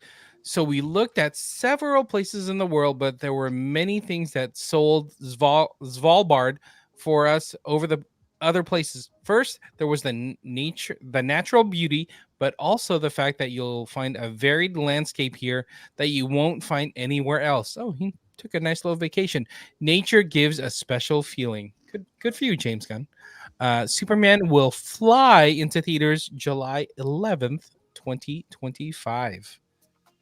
All right. Okay. It's interesting that Yeah. that's where they started, and I'm wondering kind of like where in the film that's going to be. Well, think if it's he's interesting. fleeing to the ice fortress, Yeah. it's probably in a reaction to something. So it's probably going to be middle of the movie, I would think. More in the second act. Yeah, probably. I think it's interesting. Second that he act or said- third act, like he's fleeing back to it. There's I that. think it's interesting that he said fleeing, but he also just said the ice fortress instead of saying the Fortress of Solitude, Yeah. Yeah. which is a weird name when you think about it. Like, oh, Well, I don't know that Superman calls it that, or he calls it that, but I think originally it was called the Ice Fortress. Yeah, because I'm Yeah. pretty sure that Clark calls it his Fortress of Solitude. Yeah. Because he's the only one that can get in it. Yeah. Like that's so yeah. Norway. Yeah, just all of our Norwegians out there, mainly Johnny and Sunny. If you guys have any takes on either Superman being there or James's botching of your language, let And us what time is it in Norway right now? That's funny that Johnny chimed in. That's I funny. know. They're usually they're not that super far ahead of us, but I know it's usually like the last time I talked to Sunny, it was like late at night for him, and it was like the morning for us. Hey, our podcast just went international, so that's all I'm saying. International again. If Again. if Johnny and Sunny are listening again, Watson in the chat said Norway is 2 days in the future, which he's probably right. yeah, it's been a while. But Sunny actually used to run the D&D channel on our Discord Gotcha. because he's like an amazing DM. So he used to rock that for us. Mm-hmm. I like But yeah, so let's move on. Let's get into some download. I gotta get into a little bit of a bummer here because in poop news, Mm-hmm. that'll make sense here in a minute. Akira Toriyama, one of the most influential manga authors of all time, has died at age 68.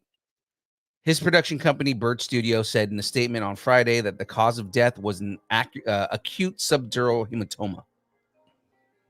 Quote from the studio: "Thanks to the support of so many people around the world, he has been able to continue his creative activities for over 45 years," his studio statement said.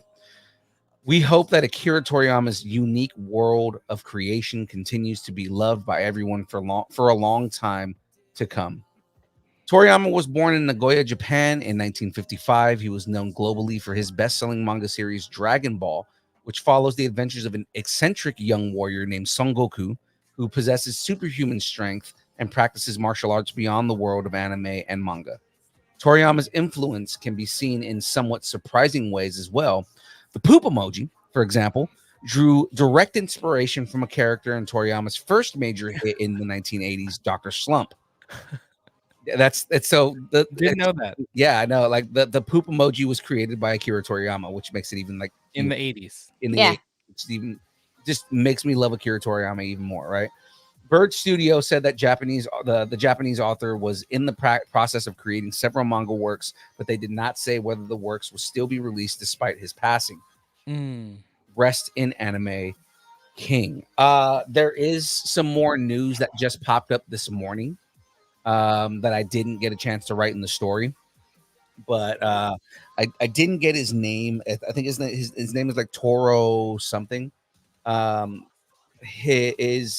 Toro is his was his co-writer in the manga and his illustrator, and it came out this morning that he's going to be completing the unfinished stuff, and the amount the stuff that's unreleased that him and Toriyama had already finished for Dragon Ball Super will give us years of content for Dragon Ball Super. So the anime still has a lot to run off of for the next couple of years, because there's still a lot of unreleased stuff that him and Toriyama did.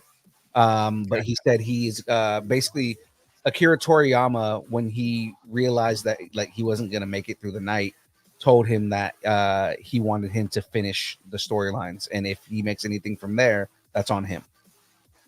So he's basically the handpicked successor to Akira Toriyama. So I mean, so there is a route for Dragon Ball to continue, but it's not going to be directly from Akira Toriyama, which is kind of like, you know, the manga and the anime community just kind of like shut down when he stopped doing Dragon Ball. And you know, that's where Dragon Ball GT came in, because somebody wanted to continue the legacy. But you know, it took 16 years for the people to realize that it's not the same if Akira Toriyama's not doing it. You know, and that's where Super came in, and people realized like we need Akira Toriyama to continue this. So again, he's got stories that he's written that will last, you know, years as far as the anime goes. There was 2 other mangas that they were working on at the same time. One of them was the one we talked about a little while ago. It's supposed to take place in between Dragon Ball Z and Dragon Ball Super. Gotcha. Right. It's supposed to be the whole thing with Goku being a kid again. That I know that they were working on that. I'm not sure how far they were had gotten, but I guess there's another spin-off series that they had done that they hadn't released yet. That's going to be released pretty soon. So, yeah. So there's a lot coming. There's still a lot of work that Akira Toriyama did that hadn't been released that we're still going to get. So his legacy is going to continue. We just won't get anything past, you know, once that final work comes out. Gotcha. Super sad. Yeah. He was young, man. 68's not that old. No. You know, and Akira Toriyama, I mean, No. when you look at him, the dude still looked super young. He did not look like he was like, you know, an old guy. All right, let's keep going. Yeah. Hug your family, people. Hug your family. More bad news, though. I guess we're going to caw for the last time. Rooster Teeth has been in operation for over 20 years, but unfortunately, the company has announced that it will be closing its doors. In a news statement released from General Manager Jordan Levin, he shared a memo to staff that Rooster Teeth will be no more. The memo also took the opportunity to touch upon projects that Rooster Teeth had in the works. So it's kind of interesting. Rooster Teeth was first created in 2003, bringing to life beloved franchises like Red vs. Blue, Ruby, Genlock, and many other projects over the history. Owned currently by Warner Brothers Discovery, the parent company is looking to sell some of Rooster Teeth's creations in the coming days. Ruby recently had 2 animated movies that crossed over with DC's Justice League, showing the popularity of the Rooster Teeth creation. I think Say Wong actually said those were good. From the memo, Big fan of Ruby in general. yeah, I think the first one is on Max right now, if I remember. The memo from Jordan Levin: since inheriting ownership and control of Rooster Teeth from AT&T following its acquisition of Time Warner Brothers, Discovery continued its investment in our company, content, and community. Now, however, it's with a heavy heart I announced that Rooster Teeth is shutting down due to challenges facing digital media resulting from fundamental shifts in consumer behavior and monetization across platforms, advertising, and patronage. Let's take a moment to celebrate our 21-year contribution to the zeitgeist, advancing creativity and outlasting many of our peers from the early days of online video and digital first content. So it's basically thank you, Zaslav, is what we're saying here. And I'm not saying that in a good way. I'm not saying that in a good way. I'm saying, You're saying Warner Brothers is shutting it down, like we're done. Right. I'm saying Robot. Zaslav decided to shut this down, and I feel like that's stupid because the content that they put out is amazing. I feel like they should have invested more into Rooster Teeth and allowed them to continue doing like even if anything, merge them into the animation department if you're going to do anything, right? Like WB Animation. Well, didn't they go through a few things as well? I'm not WB sure. Animation that they consolidated some stuff. They consolidated a lot of their studios together, and it's like why not like move Rooster Teeth into that if anything. I'm sure Rooster Teeth still wanted to be their own entity and still like kind of wanted to retain their own kind of and like their own autonomy within Warner Brothers, and that's why like the choice was either you merge or we're cutting you guys off completely, and they chose to be cut off. I'm hoping that these guys go and create another studio or something along those lines, because remember these are the same guys that did Transformers Siege and War on Cybertron. Ah, okay. Right, which was an amazing series. That whole series was it brought a lot of context to Transformers, right? Like, I mean, they did so well in their storytelling and in their animation. It's very upsetting to hear that they're being shut down. Yeah. You know what it feels like? It feels like we talked about Warner Brothers a while ago. They had, $50 billion of debt or whatever it was. Yeah. And they're looking at assets like a Rooster Teeth and saying, you know what? What can we do about this? We need to cut some costs on a month to month. Let's shut it down. But also, let's sell some of this IP. Maybe they don't see long-term investments in this IP, but they're looking to move it to somebody else and just get what they can and cut some losses, so to speak. Yeah. But still, I don't know. I don't like the shrinkflation, y'all. Yeah. Sad. So, well, you know what? Let's talk about something else that I'm not fond of, Bob Iger. So from Rooster Teeth to the House of Mouse, Disney CEO Bob Iger, boo, recently admitted to secretly killing film projects that were once in development at the Mouse House. This really isn't the biggest news, as studios are constantly developing projects and not all of those things end up getting made. It's just the nature of the Hollywood machine. But with all the projects that Disney has announced in recent years, it's hard not to wonder which of the projects that have been announced are now canceled. Yeah. I guess we'll find out soon enough when the D23 Expo comes around. Iger said, "Ooh, you have to kill things you no longer believe in. And that's not easy in this business, because either you've gotten started, you have sunk some costs, or it's a relationship with either your employees or with the creative community. It's not an easy thing, but you got to make those tough calls." We've actually made those tough calls. We've not been that public about it, but we've killed a few projects already that we just don't feel we're strong enough. Wow, he sounds like a serial killer. He's Wow. totally a serial killer. This is probably why Spiderwick Chronicles got sent over to Roku. Yep. Uh-huh. Disney's upcoming slate includes Kingdom of the Planet of the Apes, which hits theaters May 24th, 2024. Inside Out 2 is expected on June 14th, 2024. Mufasa, The Lion King is expected on July 5th. The Amateur has a release date of November 8th, 2024. Marvel Cinematic Universe entries include Deadpool 3, Captain America Brave New World, and Thunderbolts. The studio's live action remake of Snow White has been delayed to 2025. Snow White may go the way of the No White.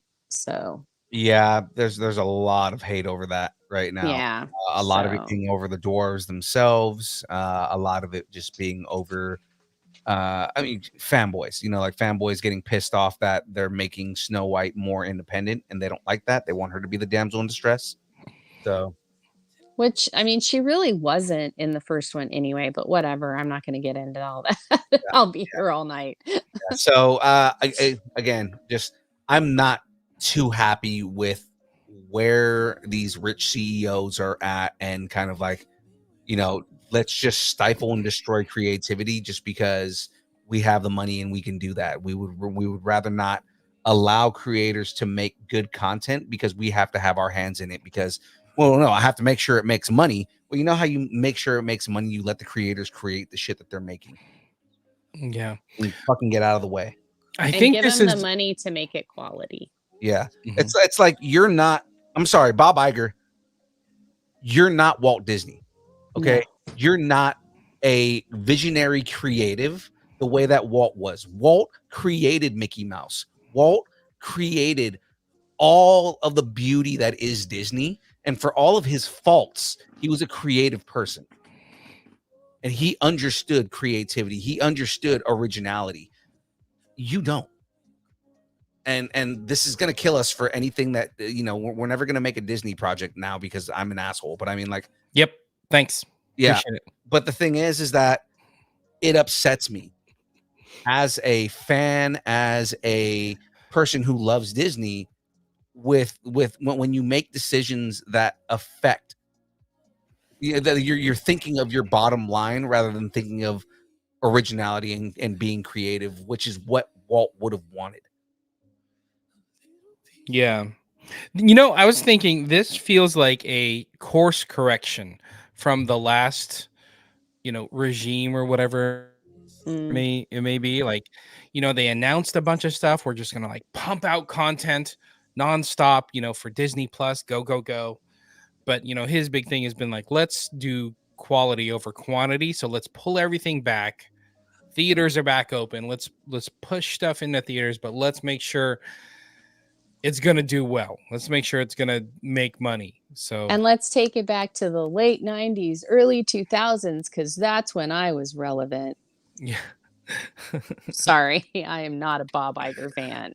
Oh. If you didn't already know. It's noticeable. None of us are really big fans of the guy, and it's mostly just because the decisions that he makes center more around greed than they do around creating actual quality content the way that he says that he wants to.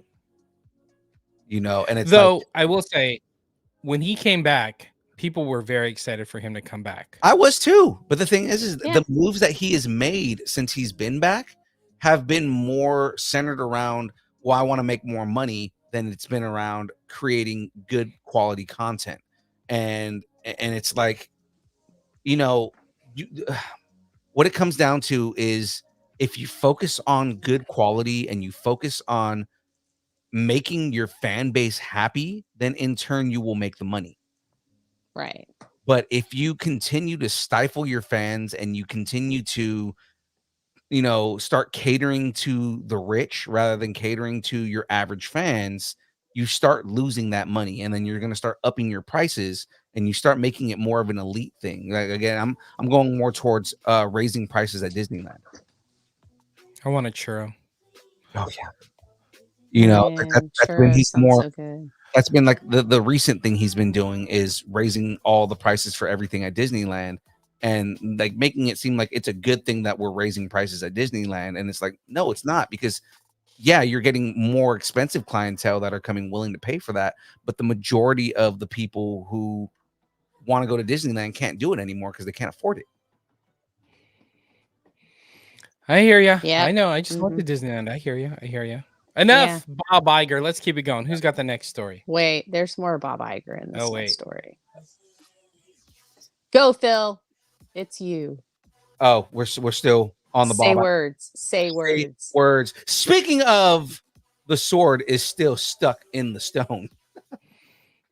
It's still there. It's still there, ladies and gentlemen.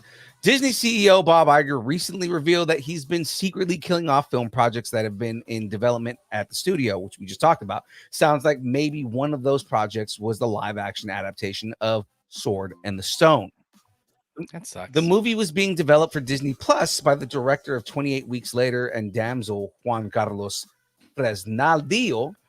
And in a recent interview with the filmmaker, he suggests that the movie was being scrapped. He told Screen Rant in an interview, that was a project that I was attached to years ago, but it was put on hold. From this day, to be honest with you, I don't know what's going to happen. I think it's a great project and a great story that needs to be told, but I don't know what is going to happen. Let's see, fingers crossed. The script for the film was being written by Game of Thrones writer Brian Cogman. Wow. By By the way, that Damsel movie with Millie Bobby Brown, I think that just came out on Netflix. There's a lot of mixed reviews from what I'm reading. That's all right. It's did you like watch it? It's good because like I haven't watched it yet. Okay, I was gonna say there's a lot of people saying that it's good and it's fun, but there's a lot of people saying that it's very tropey, and it's kind of like it's kind of predictable, which turns a lot of people off. So I don't know. I gotta watch it just to form my own opinion on it. I'm putting it on the Netflix list. Mm-hmm. It's already on my list. I just haven't watched it yet. So we got an opsis. Anybody want to introduce it? We have a sword in the opsis. This would have been great. Merlin, work your magic synopsis. Sword in the opsis. This would have been great. Merlin, work your magic synopsis. You almost passed out on that one.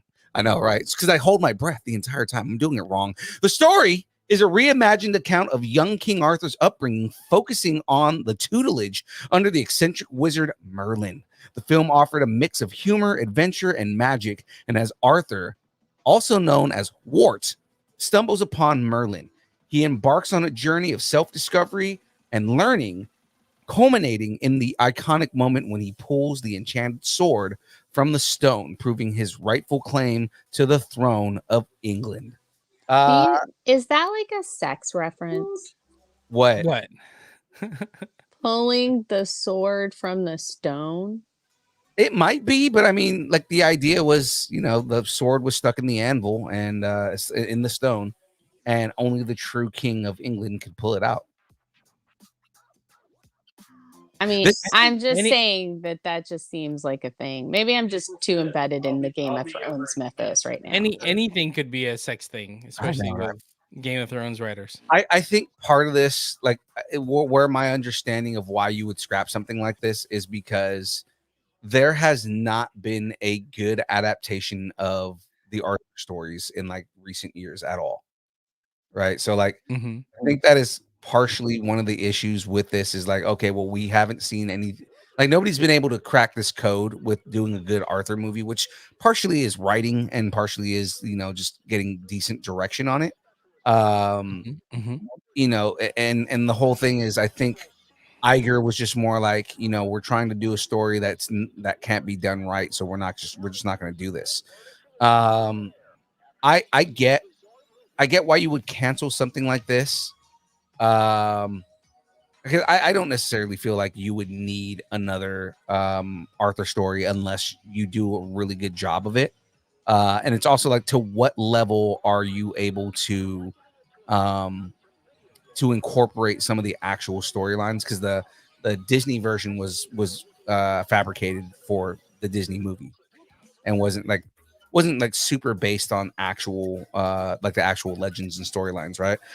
Even Yeah, but I mean that's Disney. Disney's spinning Right. stories that have been around for a long, even Little Mermaid, and making it their own and turning it Yeah, into something there's actually appealing to the a public. term called Disneyifying it. Right. Yeah. That's what I was saying is like in recent years, Disney has been when they go to do like live action or remakes of stuff that they've done, they've kind of reincorporated some of the original legends back in. So, like for example, Mulan was still their version of Mulan, but there was still more shades of Fa Mulan in that story of like the original Fa Mulan, right? Like there's still not it's still not as empowering as the original story is because it's a very matriarchal story, and they're still putting it in a patriarchal light, which kind of like messes with everything. But I mean, like, they've been trying to take more of those legends and incorporating them back into the live action ones. So that's kind of where I'm thinking, like, to what level are they reincorporating some of the original legends back into the Disney-fied version of the story? I mean, again, and I was going to bring up like Green Knight was another good example of a movie that was actually really good that did not do well at all. Yeah, it was excellent and a total mind fuck. Yeah, a lot of that is also because I'm forgetting his name right now, but the main actor, he gets a lot of hate, and I think a lot of that also comes from him playing Zuko in the live action Avatar movie that like none of those actors have been able to come back from. So there's that, and then also I was and the thought just came to mind: Disney. If you are going to remake an old property that deserves a remake and needs to be done correctly, the Black Cauldron needs to be redone. I'll give you that. Yeah, but I would say the same thing about Sword in the Stone. I could see them remaking that. But the thing is, the Sword in the Stone has a lot of love. Black Cauldron has like fallen into the annals of time. The majority of people don't even remember that was a Disney movie, right? And again, a lot of that was because it was done. They cut out like a whole bunch of scenes because they felt it was too dark. There's missing storylines. A lot of it is just kind of broken, right? If you go and read the original stories for the Black Cauldron is technically the second book in the series. If you go back and read those books, they're really good, right? That could be everybody's looking for their Game of Thrones, right? That could be their Game of Thrones. You just have to do the story right. Right. I think Black Cauldron is, if Disney really wants to do their, they tried to do it with Willow and they couldn't get it done right. They tried. Willow. I know. And I liked Willow. Don't get me wrong. I thought that was a good show. And I didn't feel like that needed to be canceled the way that they did it. I thought the acting was really good and the characters were really good. But aside from that, if they're trying to go down that route, obviously they try to get one of the writers from Game of Thrones to write, the Sword and the Stone. Rewrite the Black Cauldron. Do that in a way that does justice to the Black Cauldron. Make that a show on Disney Plus. As much as I know that Iger doesn't want to do that, that's one of those properties that won't be done justice in just a movie. It needs to be done in a series. Okay, I'll give you that. I'll give you that. Especially, but Iger isn't a big Disney Plus fan. I think they should take all their Race to Witch Mountain live action movies and animate them. That would be fun too. Race to Witch Mountain would be a fun animated series. Race to Witch Mountain. You mean the movie with The Rock? No, the originals. No, I mean the movie with The Rock. No, the originals. Oh, and then also that darn cat. Oh man. What would be a fun movie to remake, and I'm going off on a tangent, I'm gonna end it right here. Is Mr. Limpet. Oh my gosh, that would be so amazing. That's half animated anyway. Like right. You know what? Just flip it. Yeah. Just live action the animated parts and then animate the live action parts. Yeah. I think Mr. Limpet would be a fun remake in like new stuff. What was that dude's name? God, what was his name? Don Knotts. No, it wasn't. Was it Don Knotts that played? Don Knotts. Yes, he It was Don Knotts that played Mr. Limpet. Yeah. Graveyard. We are talking about remaking a bad movie because the Black Cauldron wasn't good for what it was. The storyline as a whole is good, but the execution of that movie was terrible. And it's because they cut out so much of it just to try and like lighten it up. Like remake that, make it as dark as it should be, and I think that'd be great. All right. Okay. Sounds good. Let's move on to this last story here. Yeah, time to get naked. Let's talk about the Oscars, people. Come on now. The 96th Annual Academy Awards took place, and the ceremony did have some fun moments. Seeing Arnold Schwarzenegger and Danny DeVito reunite on stage was a funny Batman bit, and it was also awesome to see Godzilla -1 take home the Oscar for Best Visual Effects. Christopher Nolan's Oppenheimer took home most of the big awards, such as Best Picture, Best Director, Best Actor, and Best Supporting Actor, winning 8 awards in total. Did anybody watch the Oscars? I didn't. I seen watched scenes clips of the Mhm. Oscars. I think that's interesting because I didn't watch it either. I totally forgot that it was on, and I was gonna record it, but I forgot to. But then it's like, oh, I'm just gonna watch clips. Like that's Yeah, my I just life want to now. watch the clips. Yeah. Just show me the clips of everything. But I heard it wasn't the best show as far as like entertainment. I heard it was actually a pretty solid show. Like it actually was a good, and that like the best part of it was Ryan Gosling doing "I'm Just Ken." Yeah, I watched that online and I was like, is something gonna happen? But I like that performance. I thought that was great. Did you see where he and Emily Blunt were giving each other crap about Barbie and Oppenheimer? They were razzing each other about it. Oh no, I That didn't was see that. hilarious. If you get to see it, basically they're just talking about the Barbie and Oppenheimer rivalry and how it's coming to an end and all this stuff. And that they have to be the ones to get over it and stuff. And it's really funny. At some point, she accuses him of painting on his abs and stuff. It was like it got really bad, but it's really funny. But no, I thought they did a really, of all the stuff that I watched, I had heard that it actually went really well. Mm-hmm. Except for streaking. Apparently that didn't go over. That was the best part. The John Cena one. That was great. Oh, that's so good. The John Cena scene was good. I was actually looking right now. I had to look it up because I was like, okay, who won best screenplay? Right? Because I was just like, I think Godzilla -1 should have at least been nominated for that because the screenplay was amazing for that. Anatomy of a Fall is what. Yeah, that's which apparently I hadn't even seen it, but like everybody was just like talking about how great it was. So I'm like, I maybe I'll watch it now. So let me run through some of these and then we can talk about them and see if anything jumps out at you. So Emma Stone took home lots of stuff's going to jump out because I have issues. But go ahead. Emma Stone took home Best Actress Award for Poor Things. Best Supporting Actor Robert Downey Jr. for Oppenheimer. Best Supporting Actress Davine Joy Randolph for The Holdovers. The Best Animated Feature Film The Boy and the Heron, which we talked about actually not that long ago. Yeah. Best Animated Short Film John Mess 5000. No wait, The War Is Over. Inspired by the music of John and Yoko. Interesting. Best Costume Design Poor Things. Holly Waddington. John Cena's wiener. Yeah, John Cena's wiener. Best Original Score. Oh, sorry, wrong button. I was going for this one. John Cena.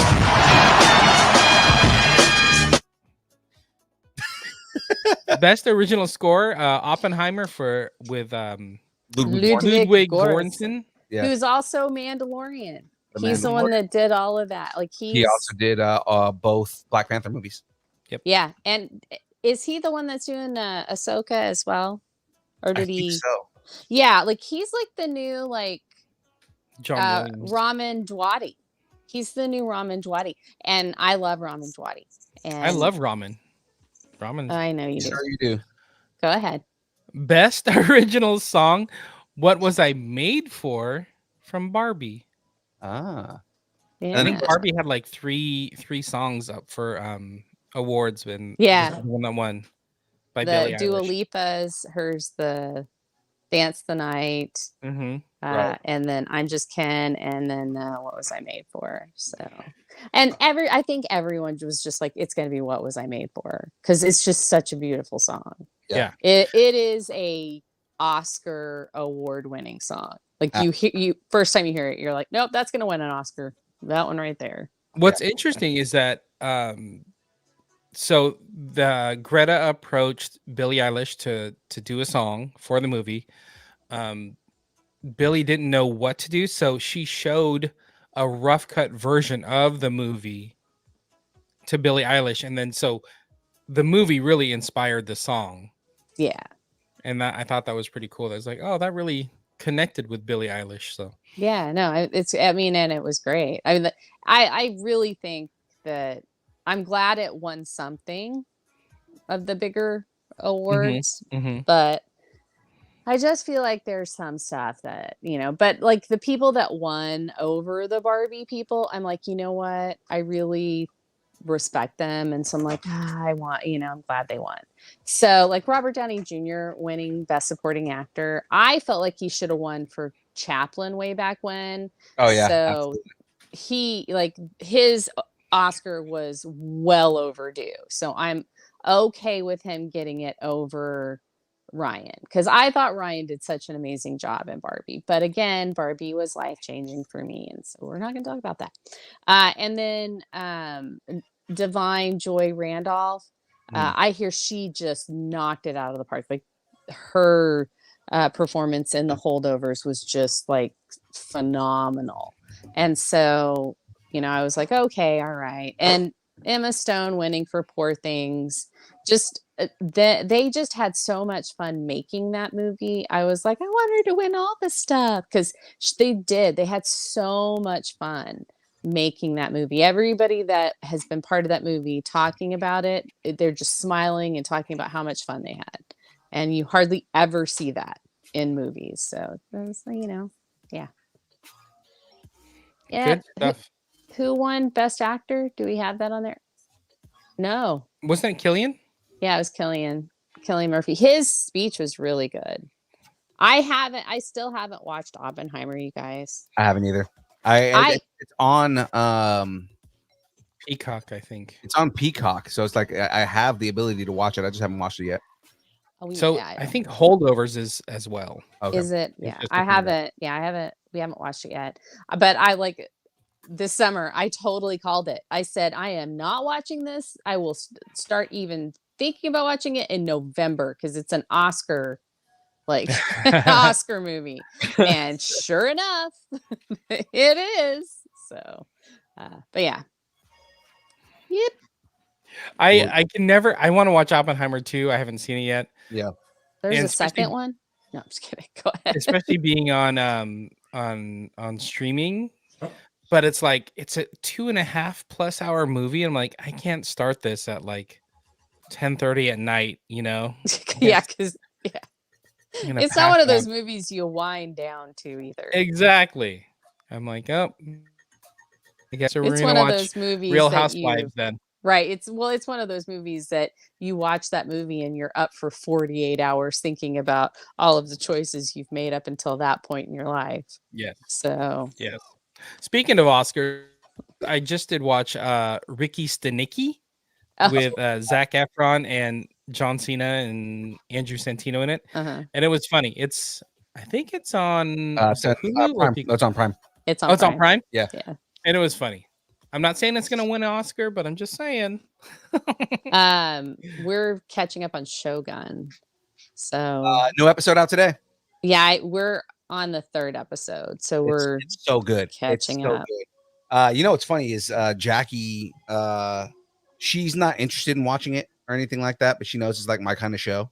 And I guess water cooler at her work, like everybody's talking about it. and some of the people were like, it's kind of hard to follow. I don't really understand too much of it because it's like really hard to figure out. She goes, so my coworkers were saying that. What do you think? I was like, if you watch the English version, like half of that stuff's not going to make sense because a lot of what's going on is the loss in translation in languages. So like if everybody's speaking English, then none of that's going to make sense. Yeah, we are not watching it that way at all. We're watching total with the translation scene in the second episode where it's the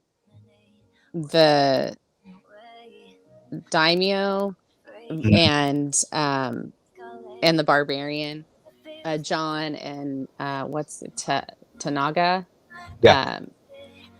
and it's not, you don't hear the translations, you just hear what they're saying and then what they're responding back with, and so it's like they're speaking the same language, but it's like, so it's really cool and it's really tense and like real intense. It's just a really neat scene. There's so many cool scenes in the So are you hold on, did you say you were watching it with subtitles? Yes. Yeah, I'm watching it where they speak the Japanese, and the Portuguese is actually in English. Right. So it's because basically if you watch the English translation, everyone in the show is speaking English. So it's like, it's weird when you have, the Japanese characters speaking English for you to understand, but then they don't understand the other guy speaking English. So it's like, weird. It becomes like really weird when you watch it that way. But if you watch it in Japanese with the subtitles, like you have basically, there's 3 different languages that are happening in the show. You have Portuguese, you have light bits of English, and you have Japanese, right? It's mostly Japanese and Portuguese, but the Portuguese scenes are in English. Yeah. So like we come in like speaking, like we're speaking Portuguese. Like that's what's being Fogo de João. That's all I know. Isn't that the like all you can eat? That's all I know. That's all the Portuguese I know. But it's really neat, and the Japanese is just so beautiful how they speak it, and then the translations and like how they translate what the person, like what he says, John Blackthorne, and the acting is just amazing in it. I love it. I love it so much. But I can't watch, like, I can't binge it. I have to watch one episode and digest it and then watch another episode. I love the perspective that each side believes the other to be barbarians and that they're the civilized ones, right? Yeah. And it's like I love I can't say too much because I don't want to spoil it. I really want you guys to go watch the show. But there is a scene where John Blackthorne starts to realize that the Japanese aren't really barbarians the way that he thinks they are. And it's starting to click in that moment because he's understanding their code of honor. And it's really fascinating to see that turn, right? Especially the scene where it happens is like, fuck, this is beautiful. You know, like me being somebody who has a reverence for Japanese warrior culture, for the code of Bushido, which is what we're seeing on screen is Bushido. That's the code of the warrior, right? Like I have this great appreciation for it, and seeing it on screen, seeing it in action is there's just a high level of beauty to it that is just amazing. I love this show like a lot. I started the first episode, and you definitely have to pay attention. This isn't a check your phone out and watch watch the show in the background type of thing. Why were they trying to kill that baby? That poor little baby. Oh, okay, yeah. So, I don't want to spoil it, man, but I mean, it has to do with. I don't think I'm as caught up as you guys. So yeah, let's. No. That's from the first episode. That's from the first episode. That's when. Okay. The very, very beginning. There's a reason for it, and it has to do with him dishonoring the daimyo, and it's just kind of like it was something in his line of honor that because I disrespected you, I don't deserve to live, and neither does my family. Yeah, like it was so disrespectful that he has to completely cut his bloodline off. Right. The only reason that they allowed his wife is because she was his niece. She was the daimyo's niece. Yeah, but didn't she wound up killing herself anyway I think. No, Not Mariko. no, she has not. She didn't. Oh, okay. She has not. All right. I was gonna say because I'm current on this, and Yeah. So yeah, I haven't seen everything yet. So Speaking of Daimyo, we got merch, people. that means we want to get a dime, yo, because we got merch, people. We need that dime, yo. Need that dime, yo. So hey, here we go. we got a hat for $35. Come get it. I almost sold that hat. Sell that hat. But then we also got shirts. We got 2 different shirts. We got the logo shirt and the character shirt. All you got to do is DM us at Distance Nerding and let us know what size and how many you're looking for. They're $20 or $25 if we have to ship it to you. They're amazing. If you want stickers, all you got to do is message us again at Distance Nerding and let us know you're looking for a sticker pack. We'll ship it out to you, or come see us at the various cons like Gem State Comic Con, and we'll have sticker packs ready for you and special giveaway stickers from anime and Star Wars and all kinds of fun stuff. So All the fun stuff. come by, say hi to Tyler if he's not sleeping, and get yourself some free stickers. Which he's definitely probably going to be sleeping. Ladies and gentlemen, let's talk schedule, because the schedule pretty soon is probably going to be going back to the regular schedule. As I said, I'm going to be getting my surgery Thursday, so be going back to work. But with that being said, as of right now, I try to do daily game streams. We've been doing fun game stream stuff, and it's been great. I've managed to get RoboCop is done. I finished Suicide Squad. We've caught up on a whole bunch of games and everything like that. It's been a good time, guys.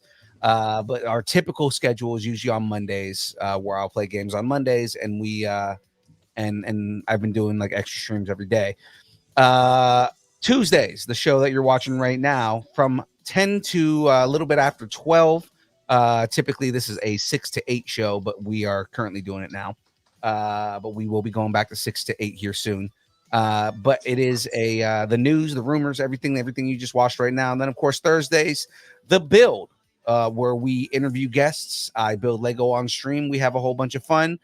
This week the build is not happening again because I have surgery on Thursday. So but we will be coming back. I actually was just talking with Marie. We may actually be doing it next Monday, since that's my normal day off anyways. Good time. That's fun. Yeah. I like so, it.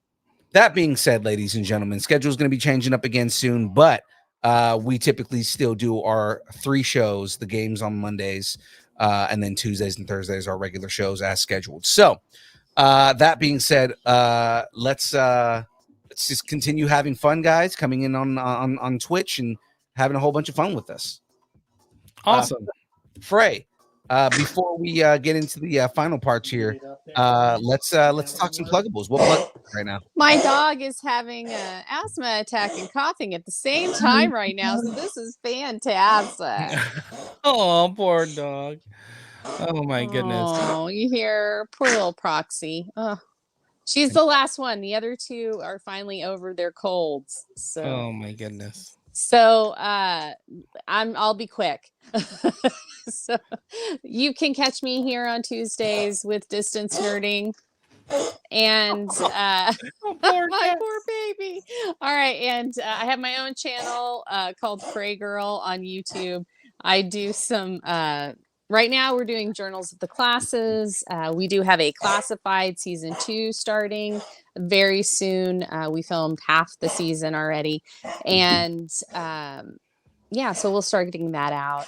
Check that. Also, the shorts are all corgis. Yes, I did that on purpose.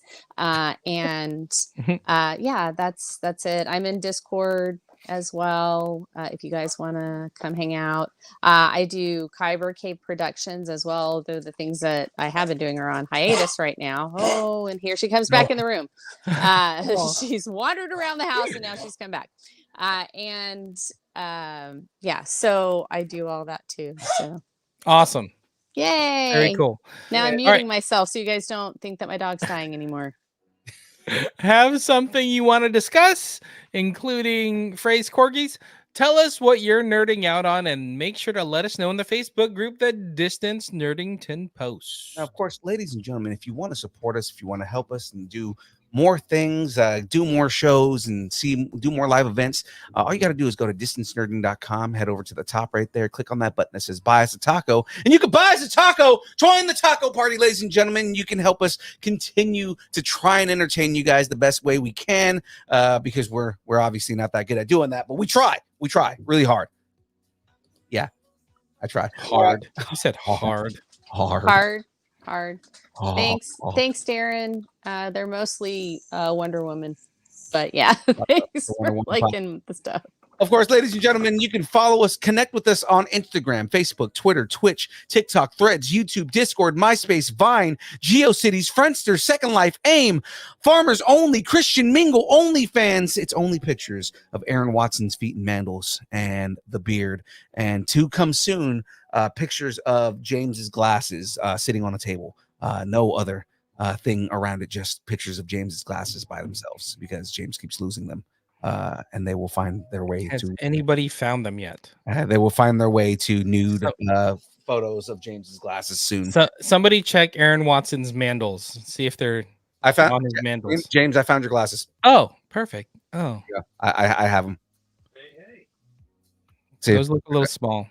I don't know if those are mine. So yeah, there's that right there. Now, of course, ladies and gentlemen, if you would like us to break up with your boyfriend, girlfriend, significant other, pet, schoolyard bully, annoying neighbor, or just tell us how much you enjoy us, hate us, or wish the internet would consume us and spit us out at the feet of the greedy CEOs over at Disney and Warner Brothers, send us an email at dist. This was a weird show. And A lot of weird sexual innuendos. I still can't find my glasses. Dogs dying of respiratory illnesses, apparently. Dog has COVID. Is dog COVID a thing? Canine COVID? Does he have COVID? No, well, she doesn't have COVID, no, but I think it is. I think they can get it. That's weird. I don't know. They can't get COVID. COVID is a coronavirus itself is a dog. Coronavirus.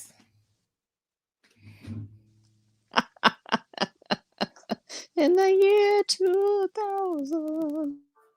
In the year 2000, and snerding at AOL.com, and we will read it live on the show. So that is it from us, ladies and gentlemen. We are done for the day. You guys have a great rest of your day. Of course, James. Yeah, that's me. Oh, you want me? Oh, You. thanks, and keep nerding together. All right, ladies and gentlemen, it is now time for the dance party. Let us get this going. Is that Palpatine farts? Palpatine poops. The Long family. Shout out to the Long family.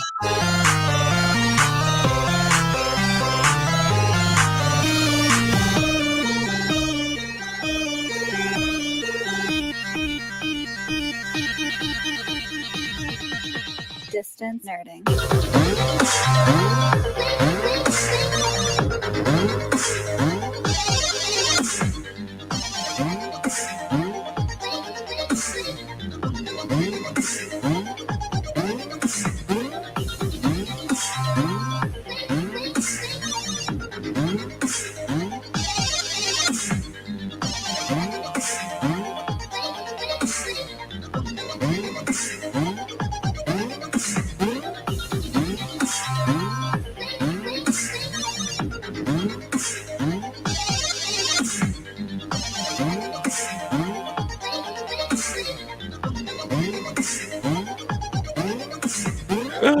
X-Men and Teen Titans.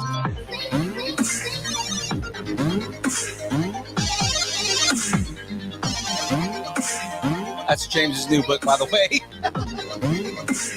Yes. Great book. I'm on the wrong place again. See you guys next on Thursday. Next week.